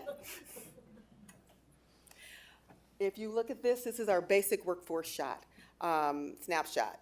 We look at the actual numbers on the front end. You'll see the full-time, the part-time, the seasonal. You'll see that that number is about 1,200 when you roll all that together. And then in the summer, we increased that to approximately 2,000 people. We have approximately 575 employees that are covered by 9 different contracts in those specific unions listed there. And then you will see the demographics listed for our workforce as of 12/31/2025. This gives you kind of a snapshot of some of the basic functions and probably the functions that you are most familiar with when you start thinking through transactions for us. So you'll see, and we do it by quarters, our workers' comp claims, our background checks, how many that are filed, the job applications that are through NeoGov, that means the electronic ones. That does not count how many that are done manually. And yes, that number is probably about 25 to 35% more than the actual number that you see there. And then the last segment is about our hires, our rehires, and our recalls. So these, we're going to start going through our accomplishments. So last year we had our most attended benefits and wellness fair. What that means is we work with the city, and then our benefits and all our wellness programs are through the city. But in order for things to really work well, in order for us to keep costs down, people have to know what is available to them. And last year we had a fair. We had approximately 100 employees attend that fair over the lunch hour, which is the biggest we've ever had. You've already received one presentation on the employee survey, and that is going to keep ticking along. Right now, we are at the point where all the directors have action items, and we'll be checking in with that within the next quarter. And then the last item here is something we don't normally do in human resources. We do, yes, the majority of the hiring and the hiring paperwork, but we actually in this last year did 3 director level searches. Normally we hire a recruiting firm to do those. This last year, we were blessed with the opportunity to show our skill set in that particular area, right? In addition, my colleague Julie has already talked to you about Workday integration. We are looking at now ramping up, which means that in addition to all the other things that the staff will do, they will be using anywhere from 1/4 to 3/4 of their time away from here for Workday integration. Within the next 18 months, it's going to be a huge investment in time and money, and hopefully we will love what we get. And that's the story, and I'm sticking with it. Okay? One of the other things that we did last year, as you know, we were tasked with rolling out the Minnesota Paid Family Leave and Medical Leave Act. That meant we had to start a year prior to, and there were strategic things we had to do in order to make it so as of that January 1 date. Yes, we have a third-party vendor. Yes, we'll be hiring a leaves administrator, but the task itself was a huge undertaking. We are just getting through our first quarter, and it's a lot of bumps and bruises, but we are making strides, and with anything new, you know, change can be difficult. So what I would say is we've done an extraordinary job getting our staff acquainted with it and working within that system.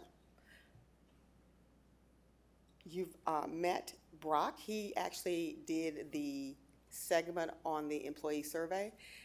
Brock is our racial equity and inclusion partner. These are the things that he's working on this year. You can see the different things that he offers. I always like to point to the book club with the speaker. So for instance, for those particular books, he pairs the book with an expert within the park board to discuss it. So for instance, for Racist Roots, he's gonna have Chris McMaster, who is in forestry, come and talk about forestry and what that looks like from a racial equity perspective in relation to that book, all right? Another thing that he started this year was the Watch, Reflect, and Act. So these are 4 different types of media. The first one on the basis of sex is Ruth Bader Ginsburg.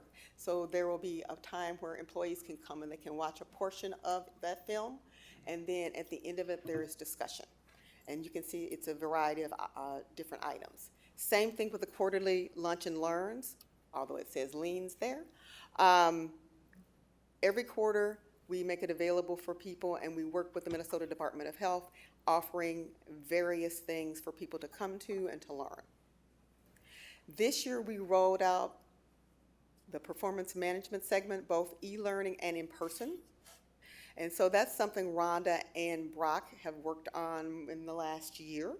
So we got most of the managers complete in 25-26, and we are going to work on having the supervisors this year. There is an in-person training. That training takes approximately 3 hours, and then there will be, as you can see, different e-learnings for folks. And then this is a picture of the HR team.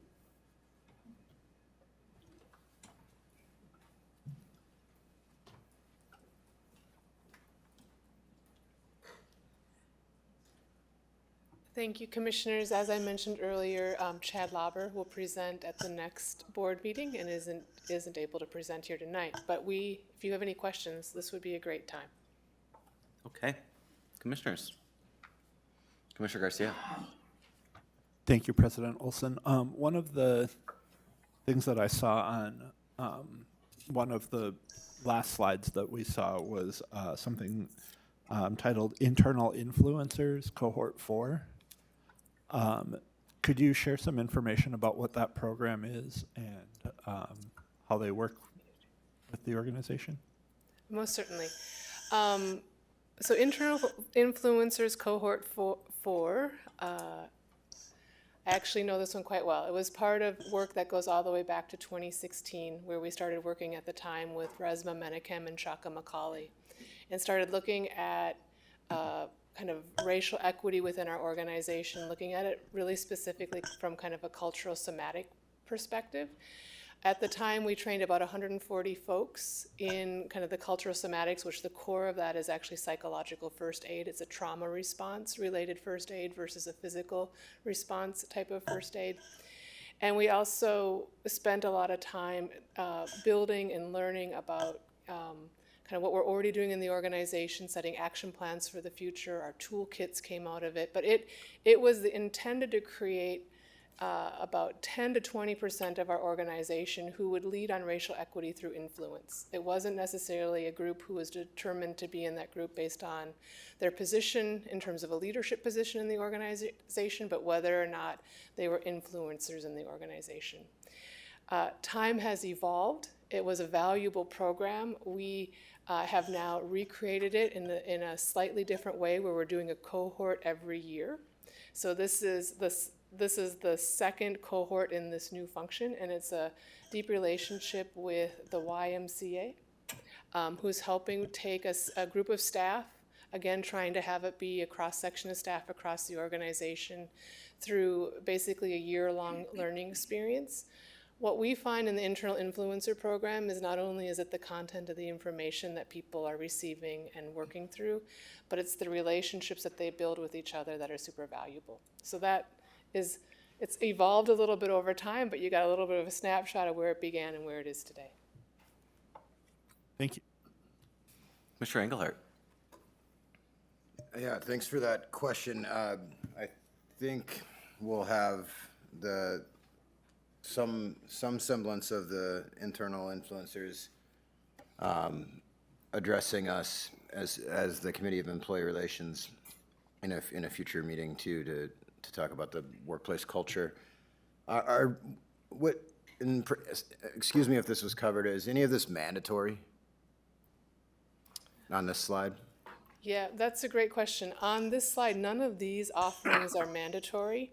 However, we do have Respect in the Workplace, which is a mandatory offering every year that folks have to take. Okay. And then the last slide we saw with the people are great. Do we have access to, do we as commissioners have access to these e-learnings or in-person trainings if we want to view them at our leisure? 1 second, let me look back. Yes, we can make it so. Let's make it so. All right.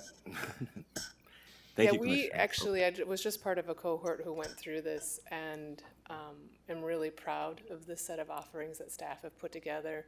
It is a bit of a risk management strategy for the organization to have supervisors and employees really understand that performance review process, both how to give good coaching as well as how to help people determine the goals of where they want to go in the organization. So I think you'd enjoy it, and we'd be really proud to share it.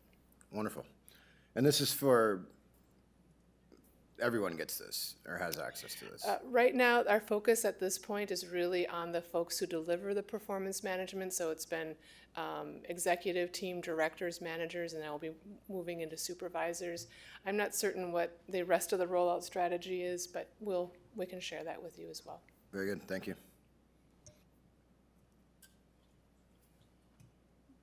Okay. Thank you, Secretary Ringgold. We welcome back Director Wiseman to go over the 2027-2028 2028 budget and revenue discussion. President Olson and commissioners. I was teasing Shane today that this was the Julie and Shane show tonight. Yeah. So, wanted to present you a revenue study report. So this is going to include, quite a bit of information. It will help us in our conversations around the next 2-year budget. So this first chart that I want to show, we actually developed for a meeting with the city of Minneapolis. As President Olson talked about, revenue has been on the top of minds of both the city council, the mayor, the Board of Estimate and Taxation, and the park board, as well as all staff of those organizations. As we continue to have pressures on property taxes and wanting to diversify our revenues, I think we talk a lot about our general fund and how heavily reliant our general fund is on property taxes.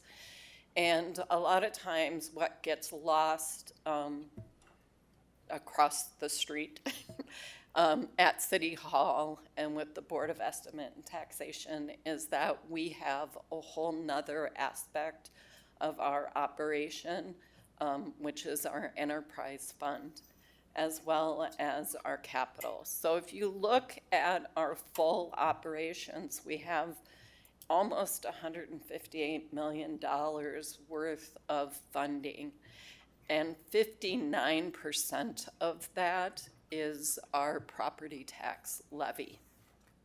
If you look at the enterprise fund and other revenues, that makes up 19.5% of total revenues.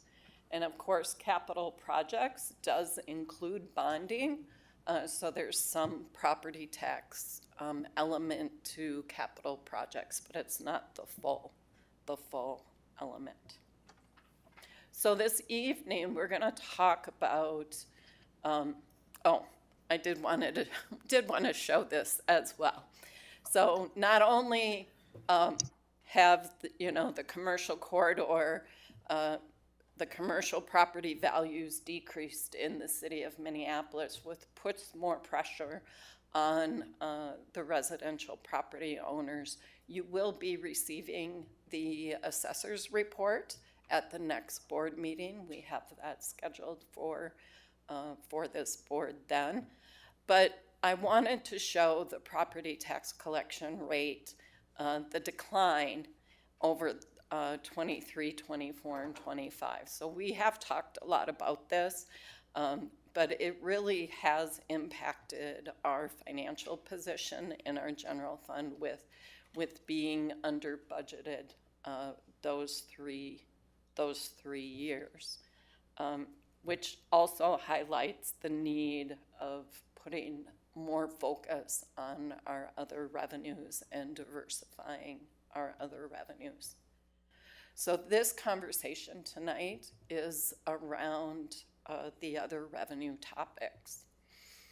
When you think about revenues in our park system, you need to think about the benefit of what we are providing. And the 100% public benefit are the free access that we have to our parks and our parkways, and the ability to recreate, without any fees. And then as you get narrower and you have community or individual or highly individual, that determines how the revenue should be reflected. So a highly individual product like our golf courses are a business, are a business function and have to support 100% of the operations, the capital, the debt service, the full function without any public support. So no property tax dollars go to our golf courses. But if you think about our recreation centers and our regional parks, a lot of property tax dollars go towards those. And so fees are either free or subsidized at different levels. So for our general fund and our enterprise fund, which fees are in the enterprise fund? It's on the column to the right. So the general fund includes our athletic fields, our water parks, picnic shelters, movies and music series, all of our fee-based activities in our recreation centers, dog parks, kayak canoe racks, and buoys. So these are the things that either break even or are subsidized because they are serving our community. And then on the enterprise side, we have the permits, golf, concessions, waterworks, sculpture garden, parking, ice arenas, and the citywide permits. In 2005, we established a revenue team. The team was charged with identifying $1 million in new revenue annually over the next 3 years, net revenue after expenses. So the goal is to raise an additional $3 million by the end of 2028. We need to be mindful of the distinction between the enterprise fund and the general fund and both of their commitments and needs, but the $1 million really needs to benefit the general fund. And we really want to look at things that would be doable within the time frame allotted. This is a cross-functional team of members that are revenue focused, that have several of the members have attended the NRPA Revenue Management School. So again, you'll see Christina Anderson, Shane Stencil, Keith Bites from our visitor services area, Jack Barsh, Nicole, Steve Thompson from Recreation. Dan Jacobson is our parking person and visitor services. Peter Hamma, who is our data insights representative on the team, Jamie Nelner, Chris McMaster, Abby Schrader, Katie Dennison, and myself. So in our 2026 budget, we increased our revenue, our other revenues by over $800,000. And it took, and it's in a lot of different areas. So I'm gonna start with fees. We increased fees utilizing our benchmark data. We established a senior program fee and discount model to mirror youth. We expanded programs. We implemented sports skill development programming. We increased our field rentals, and we added additional canoe racks. I'm going to turn it over to Recreation now to talk about the citywide youth and the 55+ program fee discount structure in Recreation. Good evening, Commissioners, President Olson.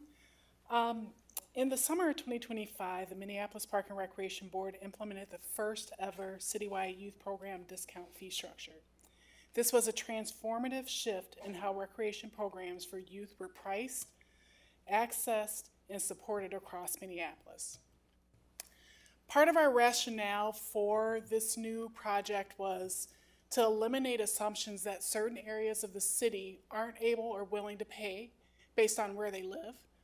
Another reason was areas of concentrated poverty can change over time, with some neighborhoods transitioning out of high poverty levels while others may become newly concentrated with poverty. The discount fee structure is designed to not only relieve financial barriers for areas of concentrated poverty, but help families citywide. Our goals with this new youth discount fee was to implement a new citywide strategy to replace the previous program fee options, which included free program sites, fee assistance, and scholarships. Part of those goals were to increase access, boost participation, and improve financial sustainability. You can see this is really an example of previously how the system looked. Families would have to complete an application, provide multiple forms of documentation, and the process really created barriers for families and discouraged participation. The new registration process, so anyone could select youth or 55 plus program at any recreation center location. They could select the full price or one of the discount options that aligns with their household income. And I'll show you on the next slide what that would look like. And then they would proceed to check out. This is an example of the chart that people could look at, and at the bottom, you have the 0%, 25%, 50%, 75%, or 100%, and that's based on household income and household size. One thing which is really one of the things that we were really looking at, so in 2024, we had 17 recreation centers that offered free youth programs, which was a great opportunity for some families, but did not mean access or discounted programs was really limited, and relatively small number of locations could access those free programs. So depending on where a family lived, the access to free or reduced cost programming could look very different across the city.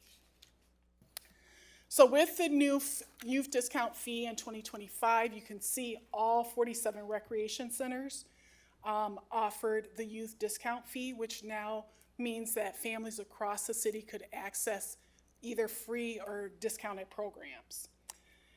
The youth discount fee also allowed us to meet families where they were at, and also the people who needed most support, they were able to access those programs while maintaining a structure that's sustainable.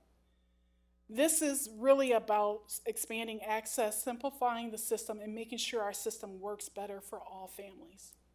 Now I'll pass it over to Steve so he can show some of the goals that we attained. President Olson, Commissioners. We're going to look at a couple of fun data points to see how we did. So this past summer, I'm going to dial it down to last summer, 2025, fee-based youth programs only, and then comparatively to 2024 summer, obviously our heaviest season. So last summer, again, was the first time we implemented this. And so we see that the number of participants, unique participants that access the discount of any sort, 25%, 50%, 75%, or a full 100% discount, was 2,998 participants. I also want to make another note. This does not include our youth line programs. This does not include Spark Studio programs because they are already free. So this is really just about the fee-based programs for all youth people across, or all youth across all Minneapolis. The percentage of discounted fees in 2024 with that scholarship and financial aid process, we only discounted our fees by 14% in the summer of 2024. Last summer was 43%. So a huge uptick in the amount of discounts we were offering. I'm going to jump to 3 real quick, and then we'll come back to 2. If you look at 2024, our gross revenue for all fee-based programs for youth in that summer was $432,000. Our net revenue was $370,000. With all those discounts that we gave, all the amount of discounts, we think we'd lose money. We actually made more money. So we had a gross revenue of $802,000 for our fee-based programs, and we netted $455,000. So we actually had an increase of $85,000 to go along with how many more people were accessing free programs across the city. And so number 2 is going to pull it all together. Our participation data also went up. So from 2024 enrolled, we increased nearly 1,000 participants, and we increased the number of days attended by 9,000. So a huge increase in participation, enrollment, and overall our net revenue. So I would say we were very successful, and I'll pass it to Director Thomas. President Olson, Commissioners, good evening. Due to our early success with this youth program, we've just expanded with the recommendation from the previous board to expand to offer the same model to our 55-plus programs to increase engagement and reduce barriers for this target population as well. So that is what we'll be starting this summer of 2026. And I'll pass it back to Director Wiseman. So the next area in revenue is I spoke to in my presentation on my department is the sponsorship.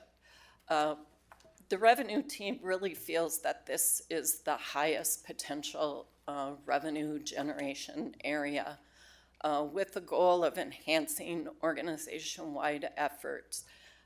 We met with experts in the field doing this work, and we developed a structure for successful implementation. Again, a sponsorship position has been added in 2026.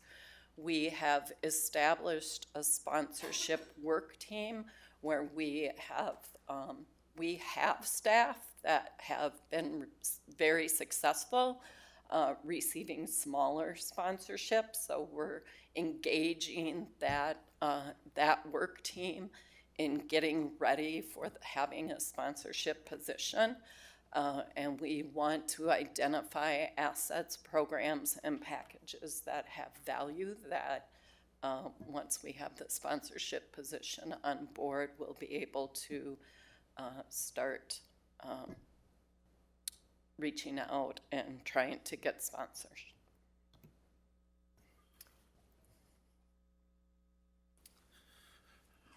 Good evening again.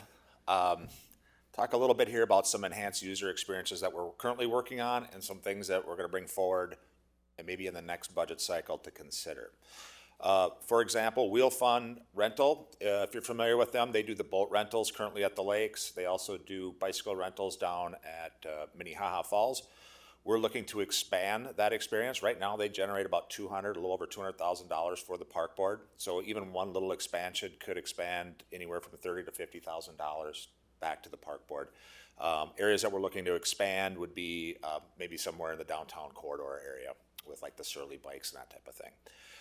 Food trucks. So currently, we do allow for food trucks in our parks on a daily basis. However, it hasn't been as successful.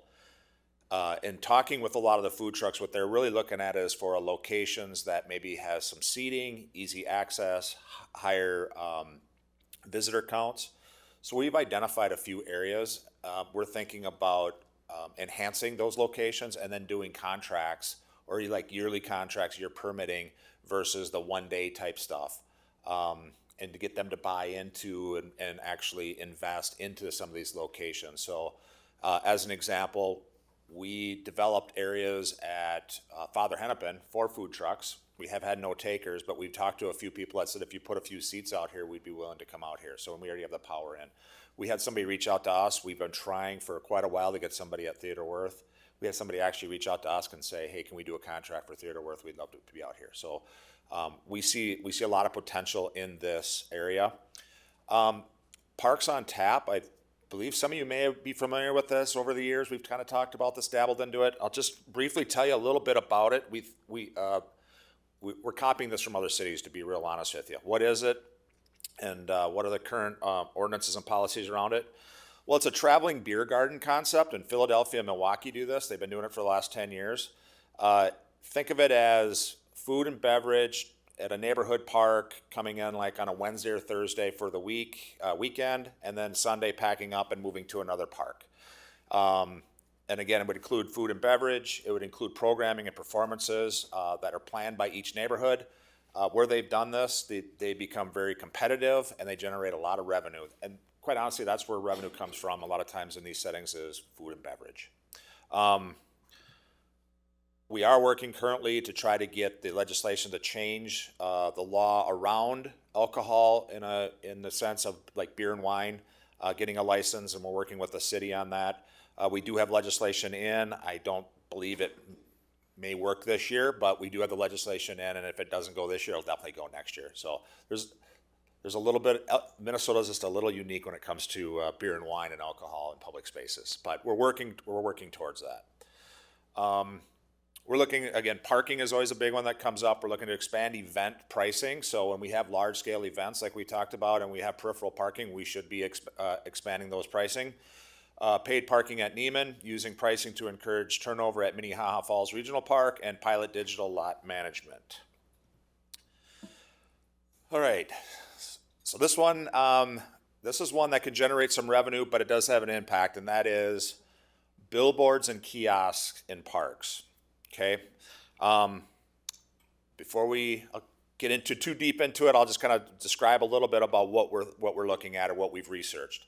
So the impact to the park when we look at these billboards is actually really small footprint, and they go in fairly quick. In talking with other cities, sometimes it's like a 6x6 or an 8x8 box, and it goes up as you've seen, and then we're looking at digital on these, so it's a digital display. It takes about a week to put it in. There's a history of these along parks and other cities, and the technology is so that they can adjust the brightness of it and whatnot for migration, bird migration, and those things. There are some challenges with it. The reason we're kind of presenting it is for the next budget cycle is if it's something that we're interested in, then we'll go down these roads. But if it's not, and it's going to take a little bit of time. MnDOT's got a statute and permits that are required. City of Minneapolis has sign ordinances. The state or the feds have restrictions around certain corridors. And so it'll take a little bit of time if we were to explore it. But I will say that typically on these, there is no expense to the park board. Standard contracts, 15 to 20 years. It's a revenue share stream. On average, there's $70,000 to $90,000 of just revenue coming into the park board per billboard sign. So, and then on average, you get 20 hours per month of advertising. So the park board would get advertising rights on, if we were to go that route, on these displays. As an example, City of Blaine for their Parks and Trail Improvement Fund. This is from their 2024 budget. They're looking to generate a little over $200,000 in 2028 is their projection. And that's, if you've ever been up there, it's right along Highway 10. It's all park, and they've got these along Highway 10 along that corridor. To keep it real brief, we're not looking to put these on rec centers. We're not looking to put these around the lakes. We're not looking to put these in the regional parks. We're really looking at corridors of high traffic in areas that don't have residents, aren't parks, like have rec centers, that type of thing. We're looking at areas like, as an example here, Parade Stadium in the Boneyard area, 6-foot area that comes up, that's right off of 394. We've also looked at areas like along, like Boston, for example, that would face Crosstown. And we would stay away from the river corridor. We know that's a migration area. So, these are kind of areas that we've identified really sticking to high traffic areas. That's going to be the most value when looking at these. And quite honestly, when we've talked with like Clear Channel on that, they're not interested in rec centers. They're not interested in parkways. They want obviously the big high traffic areas, which you already see. So the other one that is kind of interesting that we're researching is digital wayfinding and kiosks. In Seattle did this. And they generated about $1.1 million a year just in kiosks in their downtown setting. So we're trying to understand a little bit of what they're doing. Now, obviously, Seattle's a lot different than downtown or than Minneapolis, and we're separate from downtown. Now, Minneapolis does have these in a few spots. I believe they're not collecting any revenue the last time I looked. They might be, but when the original agreement, I didn't see any kind of revenue share within those agreements, and maybe they don't allow advertising on them, so I can't speak for the city. However, and looking at what we're kind of looking at is we have some wayfinding obviously in our system. A lot of it's static, it's not digital. So if we were going to go to digital, maybe this is an opportunity. This was, when they put this in Seattle, it was no cost to the city whatsoever. They put it in for free. And obviously it's a rev share after that on advertising and that type of thing. And I think, Julia, this one's theirs. All right. So finally, the revenue team obviously continues its work.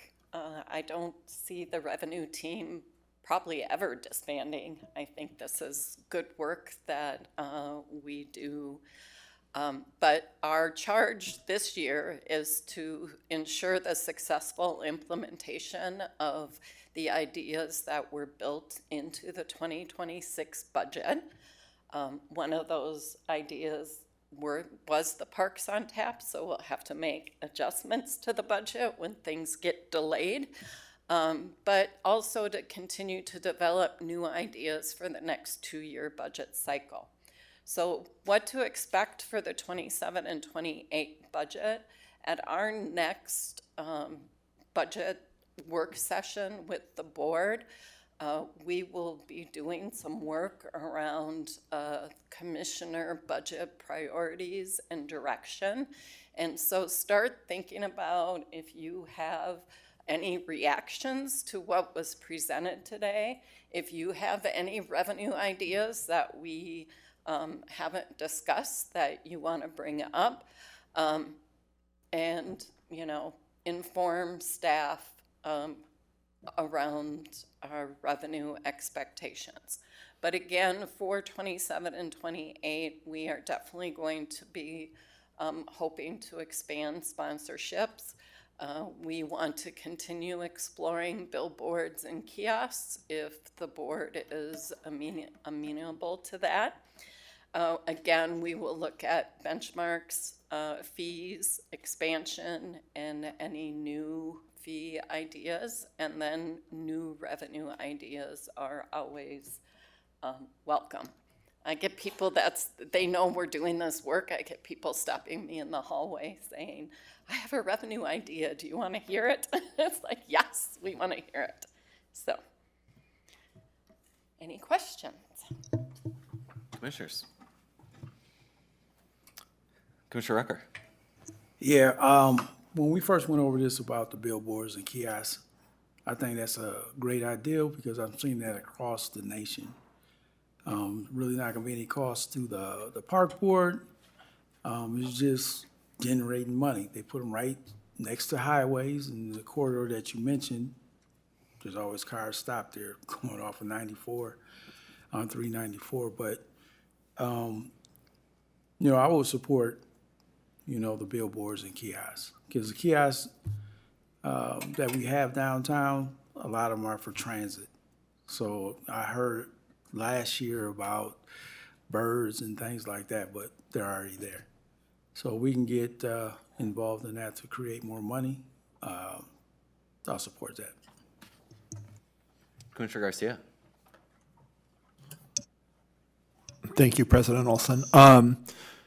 Yeah, thinking about the concept of kiosks, in terms of District 4, thinking about a lot of the parks that we have in the downtown zone, like along West River Parkway, you know, both sides of the Stone Arch Bridge, the Commons, even Loring Park, which I guess is technically downtown, but thinking about the benefits of having wayfinding kiosks, I think would be huge for a lot of our out-of-town visitors that come and use those. I definitely support exploring that. I think targeted study of where we could use billboards, kind of like Commissioner Rucker was saying, you know, that there are definitely areas where people are driving past some of our parkways or park spaces that aren't used for park purposes, that would give us access to areas that wouldn't disrupt park usage, but would give us those, the eyeballs that advertisers are looking for. And I think that's well worth exploring as well. Thank you, Commissioner Garcia. Commissioner Carvajal Moran. Yeah, and this thought is not, it's not a full-fledged thought, but I'm just thinking about the food trucks and like, I don't know, like if mapping can also be, again, like I love brainstorming, but just thinking about relation, like maps and food trucks to be on the maps. I don't know if there's mapping involved with this, but in relation with kiosks and just, I don't know, just everything being interconnected. Again, it's not a flush thought, but yeah. Yeah, initially when billboards came up, I was pretty hostile to it. I think I'm softening a little bit to it. I think it's probably something I would have to like go to the space and look at it. But I do think we do have spaces that abut, highways where maybe it can be acceptable. And I know that we, would have some limited control over the advertising as well. Because I could see having some issues with, certain things being, advertised. And yeah, kiosks, I think similar note. I think I was biking downtown and I think I saw that I had a Chat GPT ad on there, so maybe they switched that. Somebody can reach out again. Let's see here, other revenue stuff. Shane, you and I, we had a passing conversation about kind of micro vendors and, how we, kind of have some, vendors selling, fruit, like popsicles, hot dog, whatever. And a lot of them, it's cash-based and, potentially creating like an entrepreneur or micro vendor program, where we can, get folks where they're, following all necessarily rules and laws and then kind of start to integrate that. I think that's something maybe worth considering, right? If we have a lot of micro vendors throughout our parks, that could maybe lead to some stuff, but I think would need to be some, development of that. Yeah, President Olson, exactly it. Some of the areas we've identified about 6 or 7 different areas. Some of them are a little bit more robust and some of them are just cart spaces. Yeah. So our intent is really for that entrepreneur opportunity, with the intent maybe that they move up into like what we're going to talk about later. We have a facility that's open and maybe you start as a food truck and you move up into one of our facilities. So entrepreneurism within food and beverage is important to us. Yeah, I think a lot of cities see, thriving street food culture, things of that nature. And so I think we could have opportunities of in our high density traffic areas of implementing stuff like that. Shane, I'm sorry, I'm going to ask you to come up again. So we, last summer we had pickleball in the parks, and that was kind of an event on the parkways, or pickleball on the parkways. It was an event, and I think I heard that there's potential for sponsorship there. I'm wondering if you could maybe expound on potential events in those spaces and the opportunity for revenue generation there. Sure, President Olson. Whenever we do a program or an event, we always hope to get sponsors and help sponsor these activities. It takes a little bit to build your brand. And so when we first introduced pickleball in the parkway as a good example, people looked at us and said, what is this? Now we've got something we can take and expound on and take and say, this is what we do, and get people to help sponsor. So ideally, we would get every court sponsored by somebody that not only pays for the cost to put on the event, but also we generate revenue that we can then use for other events or, pay down whatever, so in our budget. But that's the intent, is we go into this thing with an entrepreneurial mind that says, 4th of July, where can we get sponsors? Pickleball in the parkway, where can we get sponsors? We're downtown. That's part of the reason we're working on a sponsorship person that can actually go and get in front of the Cargills and get in front of the Targets and get in front of some of the bigger sponsors in town to help us with some of these programs.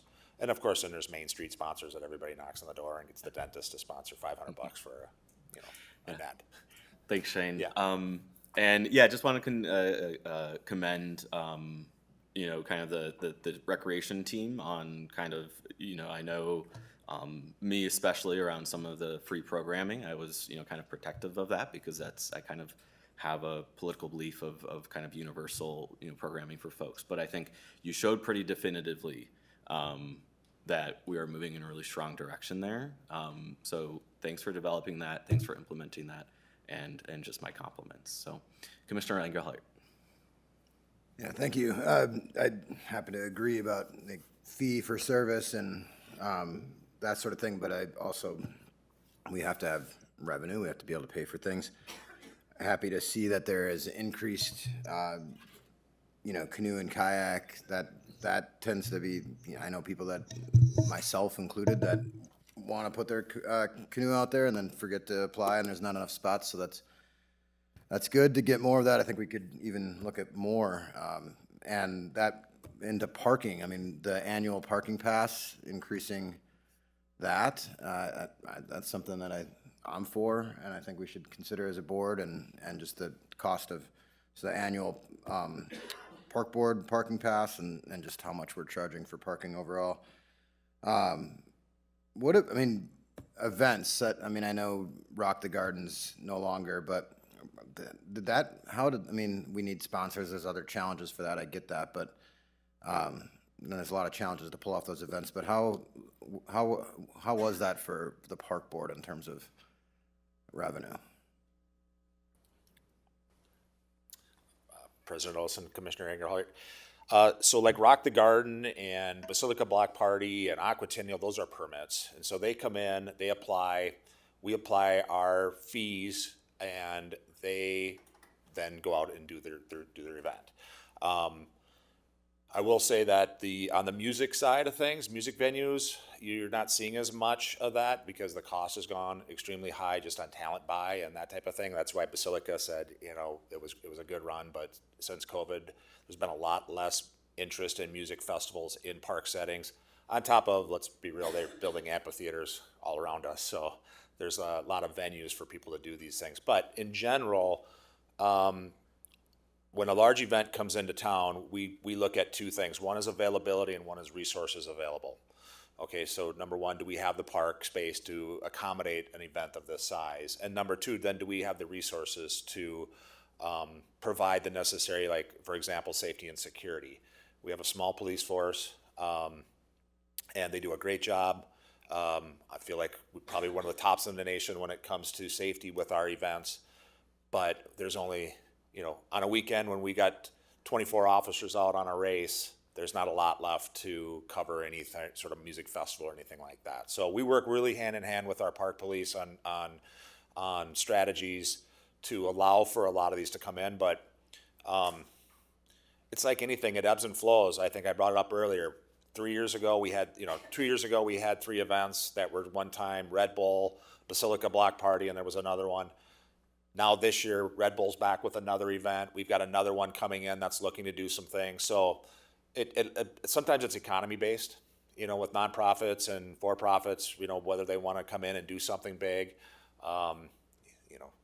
Do we get another Super Bowl? Do we get Taylor Swift? It's that all those things make a huge difference when they come in. So. Commissioner Garcia. Thank you, President Olson. Shane, I just had one more question for you. Being able to sit up here and see Coach Tate and think about, his dedication to our youth and the programming in our parks, something that occurs to me is there an opportunity for us to build some of these revenue generation activities into some programming where maybe we're partnering with MPS or, have our own facilities where we're working with young kids and teaching them how to do culinary things or entrepreneurial things, and then offering them a venue in the summers where they can, establish a food truck or a food cart or something like that, and sort of tie it in with programming that is enriching our young people as well as giving them a sort of a better on-ramp to an entrepreneurial future. President Olson, Commissioner Garcia, great question, great point. We do create avenues for young entrepreneurs, but I think I would probably turn that over to Assistant Superintendent Hernandez to kind of make those conduit connections with the youth. What we create in our regional parks, such as markets, we have markets every weekend in our parks. Obviously, these food options are coming on board, and we're enhancing those. So there are options out there, but that's really the role of recreation, is to make those conduit connections and offer those. I kind of turn it over to you to talk about those a little bit. Yes, President Olson, Commissioner Garcia, yes, we truly are looking at innovative ways of how we can bring in some of those job skills. We've been in talks with having a job fair next year and how we can maybe have that a little more active and maybe having entrepreneurs come and talk to the young people. So those have been some things. I know Newman has talked to a few people about even trades and how we can get some more young people into that area. So those are some things that we have been looking at and trying to encourage and bring into programming as well. Thank you so much. Okay. Anything else, commissioners? All right. Thanks, team. All right, Julie, Director Wiseman, once more into the breach with the 20-year Neighborhood Park Plan annual report. As I'm shutting this down, I'll also say that Spark Studios does entrepreneur training with youth, utilizing the technology in the Spark Studios. All right, moving on.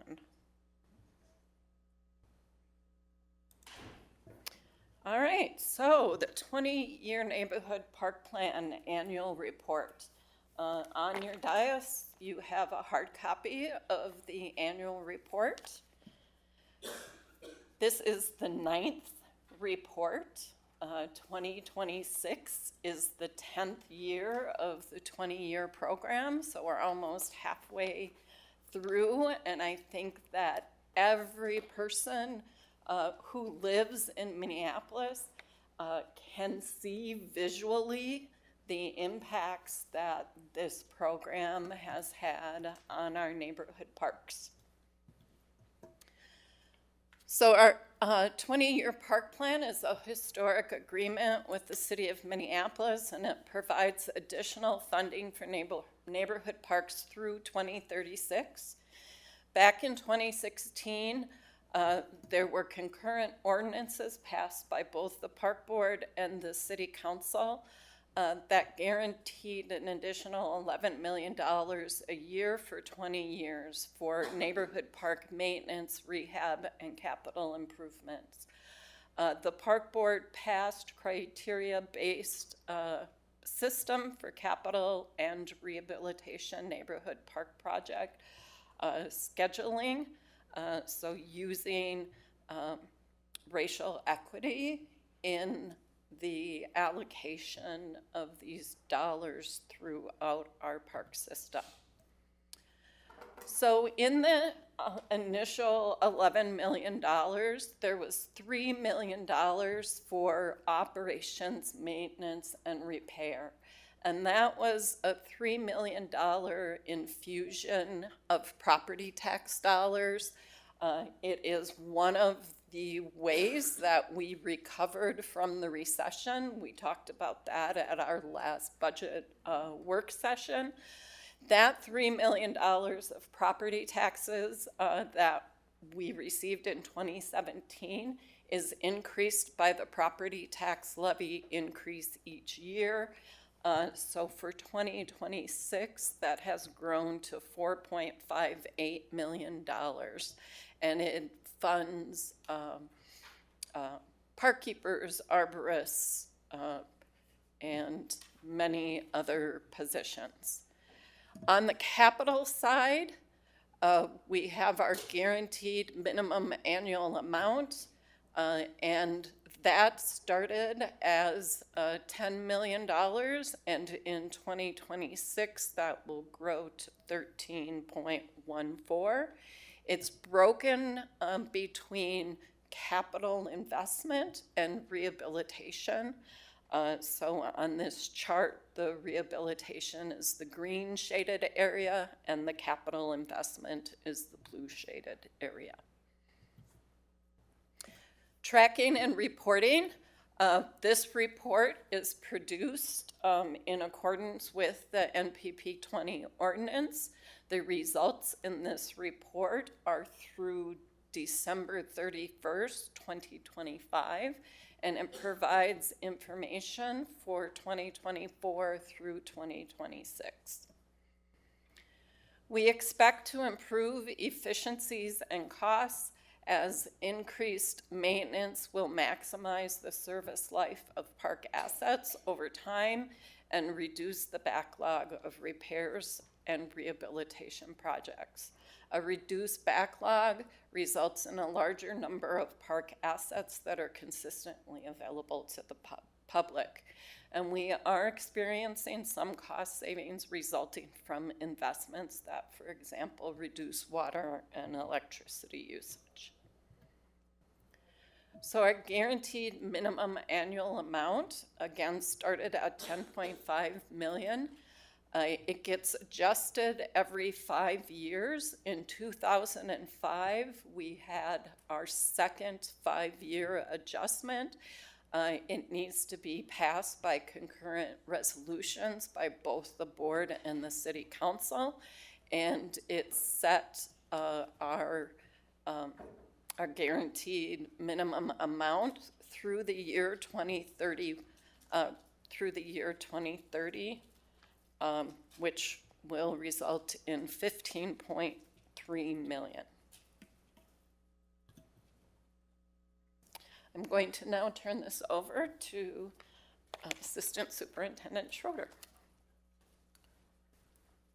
Glad to give Director Weissman a break. I will walk through the capital program and the rehabilitation program, both in terms of the general idea behind each one and then some of the specifics that we have from each of the past several years. The capital improvement program is set by the board every year, looking at a 6-year outlook. It's important that you recognize that we used the equity ordinance when NPP 20 was passed in 2016. We also implemented an ordinance requiring us to apply the capital dollars on an equity basis. What's important as we move through this process, and I've talked about this, Adam Arvidsson has talked about this, all the neighborhood parks are going to benefit from this before the end of the program in 2036. It's as we look at the progress through the parks right now, we will probably hit every park by sometime before the end of the program, a year or two before the end of the program. So there may be some parks in this program that will be addressed more than once. The rehabilitation program has several goals that are tied to it. Not the least of which is that when we look at the equity metrics for setting the investment cycle for capital projects, we might come up with parks that have deficient assets that need attention before we actually spend a larger amount of dollars on a full capital program. So we use the rehab to tide things over until we can get to the capital program.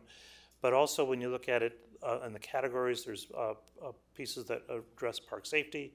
Looking at the codes, and particularly around ADA, we spent a significant amount of dollars addressing the ADA transition plan. Addressing critical failures, one of the very first projects we took on, maybe the first rehabilitation project that we took on, was a cracked roof beam at the Longfellow Community Center. That was a necessary project to keep that building open and functioning. And as Julie was hinting at, some of these things we can use to provide for better long-term performance of the assets that we have. The process for identifying rehabilitation projects is based on an asset inventory that asset management has that they evaluate every year. Looking at the conditions of those assets and trying to program them based on the priority need, and then looking across a number of factors that are outlined in other factors that are identified in the handout that you had, relating to condition, seasonality, cost, and kind of our ability to actually get to it within the cost framework that we have. There are several slides here that kind of compare the investment that we've made and progress we've made across the now 10 rehabilitation categories in the 2024 budget. Athletic fields and diamonds was added by the board. So now we have 10 rehabilitation categories. And what's important, I think, about this slide is that when you get to the bottom right corner, you'll see that there were 45 projects undertaken during 2024, rehabilitating assets in parks all across the city. And you'll note that 99% of the dollars that were allocated in 2024 have been expended. As we move into 2025, it's a little bit less. Some of these projects carry over. In fact, some of the dollars that we have need to be spent over 2 years. When we look at expensive things like roof rehabilitation or heating, ventilating, air conditioning projects, some of those projects just take more dollars than we have available in 1 year, so we program projects over 2 years. But again, as we move through this, there are a significant number of projects that are in progress and projects that have been completed in 2025. Julie noted that this report goes through December 31st of 2025, so we don't have the records to track for 2026. For capital investments, the other side of the MPP 20 program, there's a process that we use.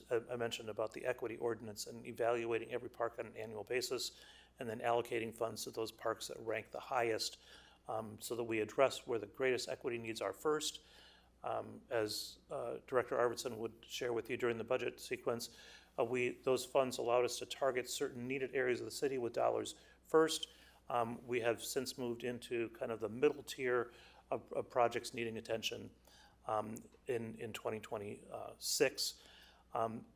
The other part that's important about this is just the process we use for making allocations. The chart on the kind of flow chart on the bottom is important because in the first year of a program having funds identified, we will be going through a process of scoping the project and doing community engagement, initiating the design process. The design and engineering and the bidding process usually takes most of the second year, and it's during the third year that we're actually implementing. This is the allocations from 2024. I'll note that there are some projects that have been delayed but are now being implemented, like Franklin Steel. Some of these as a result of trying to align them with other projects, some simply because we don't have the staff resources to move through every park immediately. Some of these projects here are now being started. We're just finishing up with the community engagement in Sumner Field. So as noted here, we're going to be moving through that this year, probably not hitting the third quarter of 2026, but we are starting work on that project. 2025, we have slightly lesser percentage because again, we're in the second year of this, but still we have completed certain projects and are moving through a whole lot of others on this list, including things like Cedar Avenue, which you had in front of you just recently. And then when you get into 2026, you'll see that all the dollars have been directed to North Commons. This is still on schedule for opening in 2027. There are a series of projects that we are still trying to get funded, or not funded, but initiated. Several of these projects are now being slated to staff. Cavell Park, Bianca Paz is working on that one now. Lyndhurst Park, we're hoping that Andy Schilling will be able to be started on that one. He's also working on Willard Park. So there are other projects that have been delayed in starting, but they're actually moving forward now. When the bottom part of this diagram shows the dollars allocated and completion for each of the rehabilitation and capital investment categories over the years dating back to 2020. And I think Director Wiseman and I will stand for questions. Commissioners, questions? I don't have any questions, but I will say, looking ahead to the, maybe the next board or the board after, I think it would be good to do a retrospective and analysis of whether or not our kind of saying, hey, we're not going to, go for, gosh, I cannot think of the thing where voters vote to fund our stuff, try to do an analysis, referendums, try to do some sort of analysis if we think that we did indeed get more money, or if maybe we could have got more money with referendums, but the consistency of this is a value that's really important because it helps us plan out. I think kind of trying to understand that would be really helpful as the next board tries to decide what they're going to do with future projects. Is it natural spaces? Is it other things? Councilor Rice. Commissioner Forney had her light up. Oh, I thought if you were going off of me, I can go to Forney. I was a bit. Okay. I would like to say, this was a major accomplishment of prior Superintendent Miller, and I think your analysis, Mr. President, is right on, but besides the dollars that were involved, there was also a number of other considerations, like, for example, the NPP 20 ordinance locked in the payment of LGA amounts to the park board under an ordinance, and it's a concurrent ordinance, so that arrangement where the park board gets, I think it's 11.79% of LGA is pretty important. There were also some other, it was almost like a treaty, a peace treaty between the park board and city council that was, there were a lot of fights that had brewed over a long period of time. And so I know that, you know, I've been told by some of the commissioners I tend to exaggerate, but it was like the Iran nuclear deal between Obama and the Iranians, and that at least the fighting had stopped and there were some benefits, and then when you unwind the treaty, it would be, you know, like if you wanted to put all those fights on the board. But I think it would be, like you said, I mean, and Assistant Superintendent Schroeder worked with them several times. Part of the arrangement was that the base amounts would be increased by inflationary index. So it wasn't just a one-time payment and we're done. And I think, as you can see, those inflationary increases have been significant. And I guess I'd also say, looking at the breadth of it, where the dollars were able to be spent throughout the city and updated things, it's pretty significant too. If you went back to Superintendent Gerben, there really wasn't enough money in the budget to even fix the HVAC systems that broke down. So I think that would be it was a very important agreement, at least in my experience, and I think the staff might share that view. Thank you for that context. Commissioner Forney.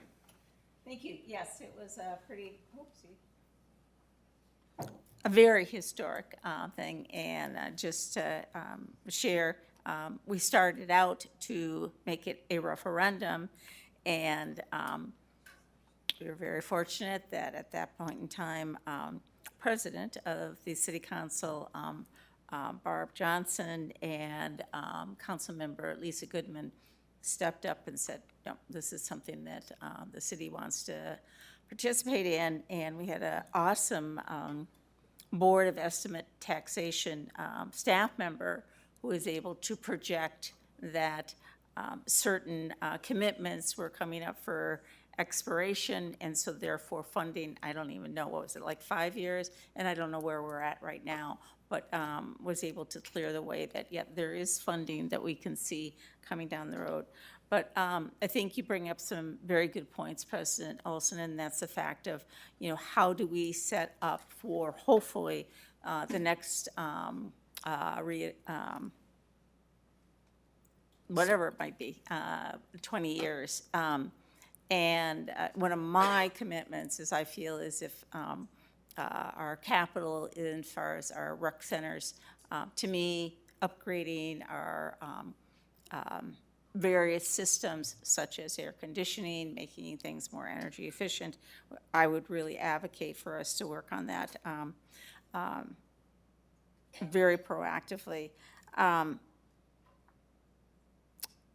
Is underdeveloped park still in that, and where does that sit? If that's the word, undeveloped, excuse me.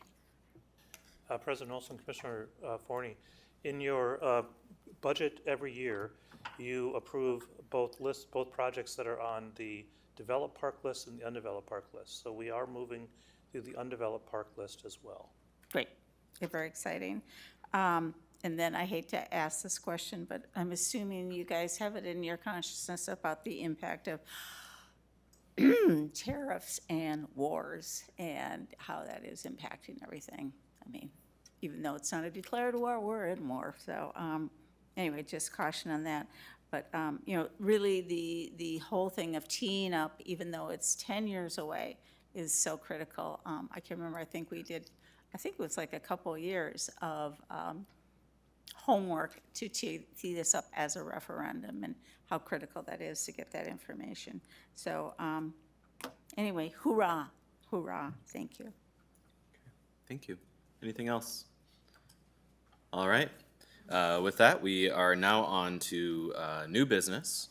Would someone please move Resolution 2026-76? I will move Resolution 2026-76.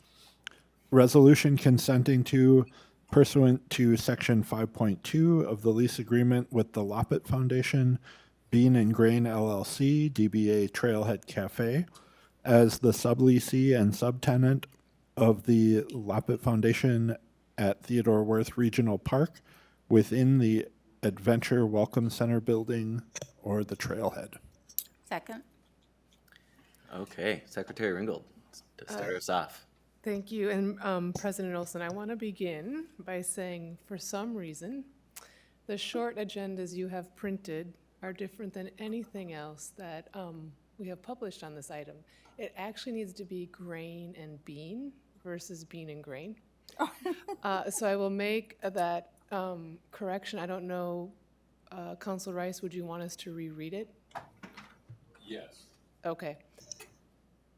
So please and thank you. Sorry, All Commissioner right. Garcia, if you would please.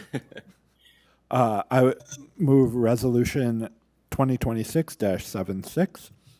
Resolution consenting to, pursuant to Section 5.2 of the lease agreement with the Loppet Foundation, Grain and Bean LLC, DBA Trailhead Cafe, as the subleasee and subtenant of the Loppet Foundation at Theodore Wirth Regional Park within the Adventure Welcome Center building or the Trailhead. Second. Secretary Ringgold, once more. Thank you for that. So tonight, what you have in front of you is something that this board has had on a few occasions the opportunity to do, and that is to consent to a sublease per the existing agreements that we have with the Loppet Foundation. I will let you know that Megan Cosgrove is here tonight and would be able to answer questions. She also, I think, has at least one board member, maybe two, and her legal counsel. And I believe the concessionaire might also be in the room. So that is fantastic. What is required as part of the process for this work is that the Loppet Foundation must parallel a similar RFP process that we do. We also have to have a member of staff, it's the superintendent's designee, who sits in that process as part of the RFP work. In this particular case, the Trailhead Building and the Awamni, or the Waterworks site were both available at relatively the same time, and so Loppet staff and Park Board staff worked to have both of those RFPs out at the same time. With that, maybe the final thing I will say is that the board gives consent on this, and you can, I mean, you can say no, but really the agreement says that it would have to be unreasonable in terms of for you, you'd really have to have a great reason to say no to this. With that, I don't know if Megan would like to give any information about the vendor. Come on up. All right, Megan, to Grain and Bean. President Olson, Commissioners, thank you. We're excited about the potential to partner with Grain and Bean, Trailhead Cafe. What we have here is a combination of three strong entities, Aki's Bread House, Curioso Coffee, and Clockwork Brewing, who have come together. And what we're excited about most is that this is a full day offering. So there would be bakery and coffee in the morning, and then your traditional sandwiches, soups, salads throughout the day. And then we would be able to serve a variety of beverages in the evening, or I guess anytime. But we feel that this meets the community need, and what we appreciate most about this partnership is that they do want to serve the full breadth of our community and are really open to adapting as we go so that we're meeting the needs of people that want to visit the trailhead. Thank you. Commissioner Engelhardt. I believe you said Clockwork. Was it Broken Clock? You're right, I said it wrong. That's okay. Yeah, just it happens to be in my district, and I go there. Yeah, great, awesome. That sounds like a great collab, and a great space for it. Thank you. Anyone else? All right. Oh, Commissioner Engelhardt? No. Oh, okay. Oh, Commissioner Carvajal-Moran. Got whack-a-mole. So I just picking off. So is the vendor in the space? Just tonight, yes. Yeah. Would you like me to call Nancy up? Yes, I would love that.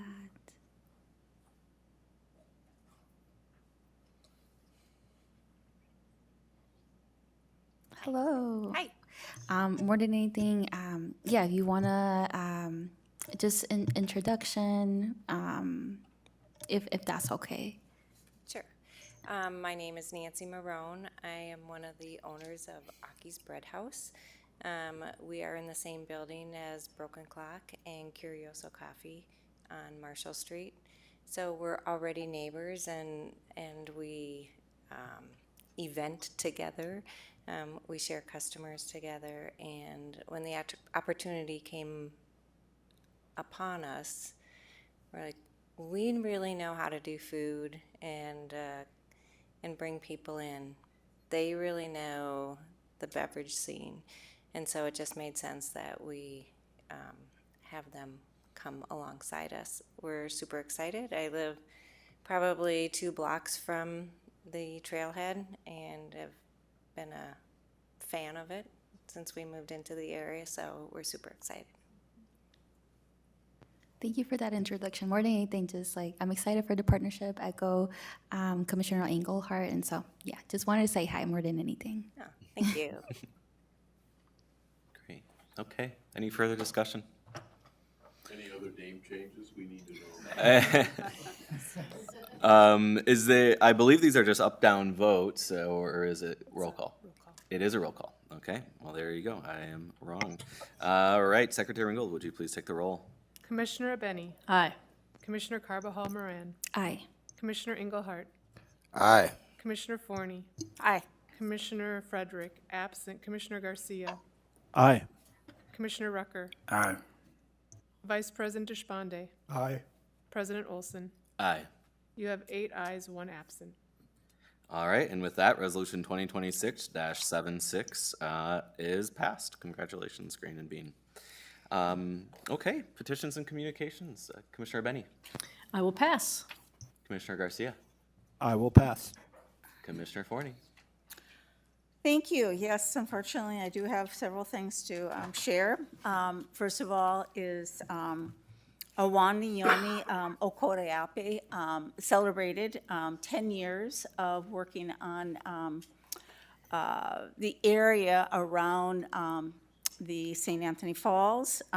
Started out, I believe, as the Friends of the Falls, evolved in a profound way, and I've been very involved in it, and I feel very privileged that I was invited to their celebration of 10 years. I have a cookie here in case anybody wants it. Anyway, to their new space, which is directly across from the downtown side of the Stone Arch Bridge. I mean, to me, it is such a profound spot for them to program from, and it just, to me, this is a real legacy moment, and I would encourage all of us, to visit their space and then support them in any ways. I also want to say that I was the first, along with a neighbor of mine, we've made it a tradition to be the first to go into Elby's Butler this morning at 7:30. Actually, I was there a little bit before that. I always try to get there before the turkeys literally fly the coop. We heard them, but we didn't see them. Anyway, just really always encourage people, take it in. That is such a profound space as well. The Trilliums were beautiful. And staff, as usual, is programming things beautifully. And so there is a poetry walk. So that was quite fun. I am probably sharing entirely too much information, but while I was sitting here, whatever, just scratched a little bit, and I've taken off a wood tick. Anyway, like I say, too much information, everybody.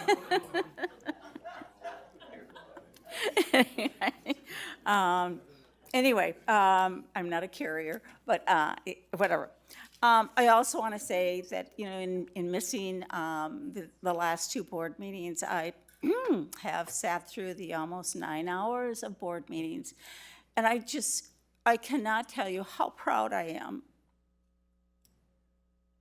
of the work that we're all doing, particularly the onboarding. I shared with Deputy Superintendent Ringel that when former Commissioner Musich and I came on 13 years ago, there wasn't much onboarding. And she kind of giggled, said, "You guys didn't get anything." What is happening in the onboarding is so amazing, and both Commissioner Musich and I admitted to each other that it took us a good year and a half before we figured things out. Because of the sharing by staff in their, first of all, unbelievably professional way, as well as how they do it so well, their personal way. Anyway, I was just very, very, very impressed by all that was shared. I love, love, love the organization charts and that you're sharing names, and particularly of staff members. I always feel embarrassed if I forget somebody's name, so I will be taking my cheat sheets everywhere I can. I also say that I'm so thoroughly impressed by all staff members that when you approach speaking to us here in this space, how you have addressed, you always address president and then whoever's asking the question or whoever the chair, and that just,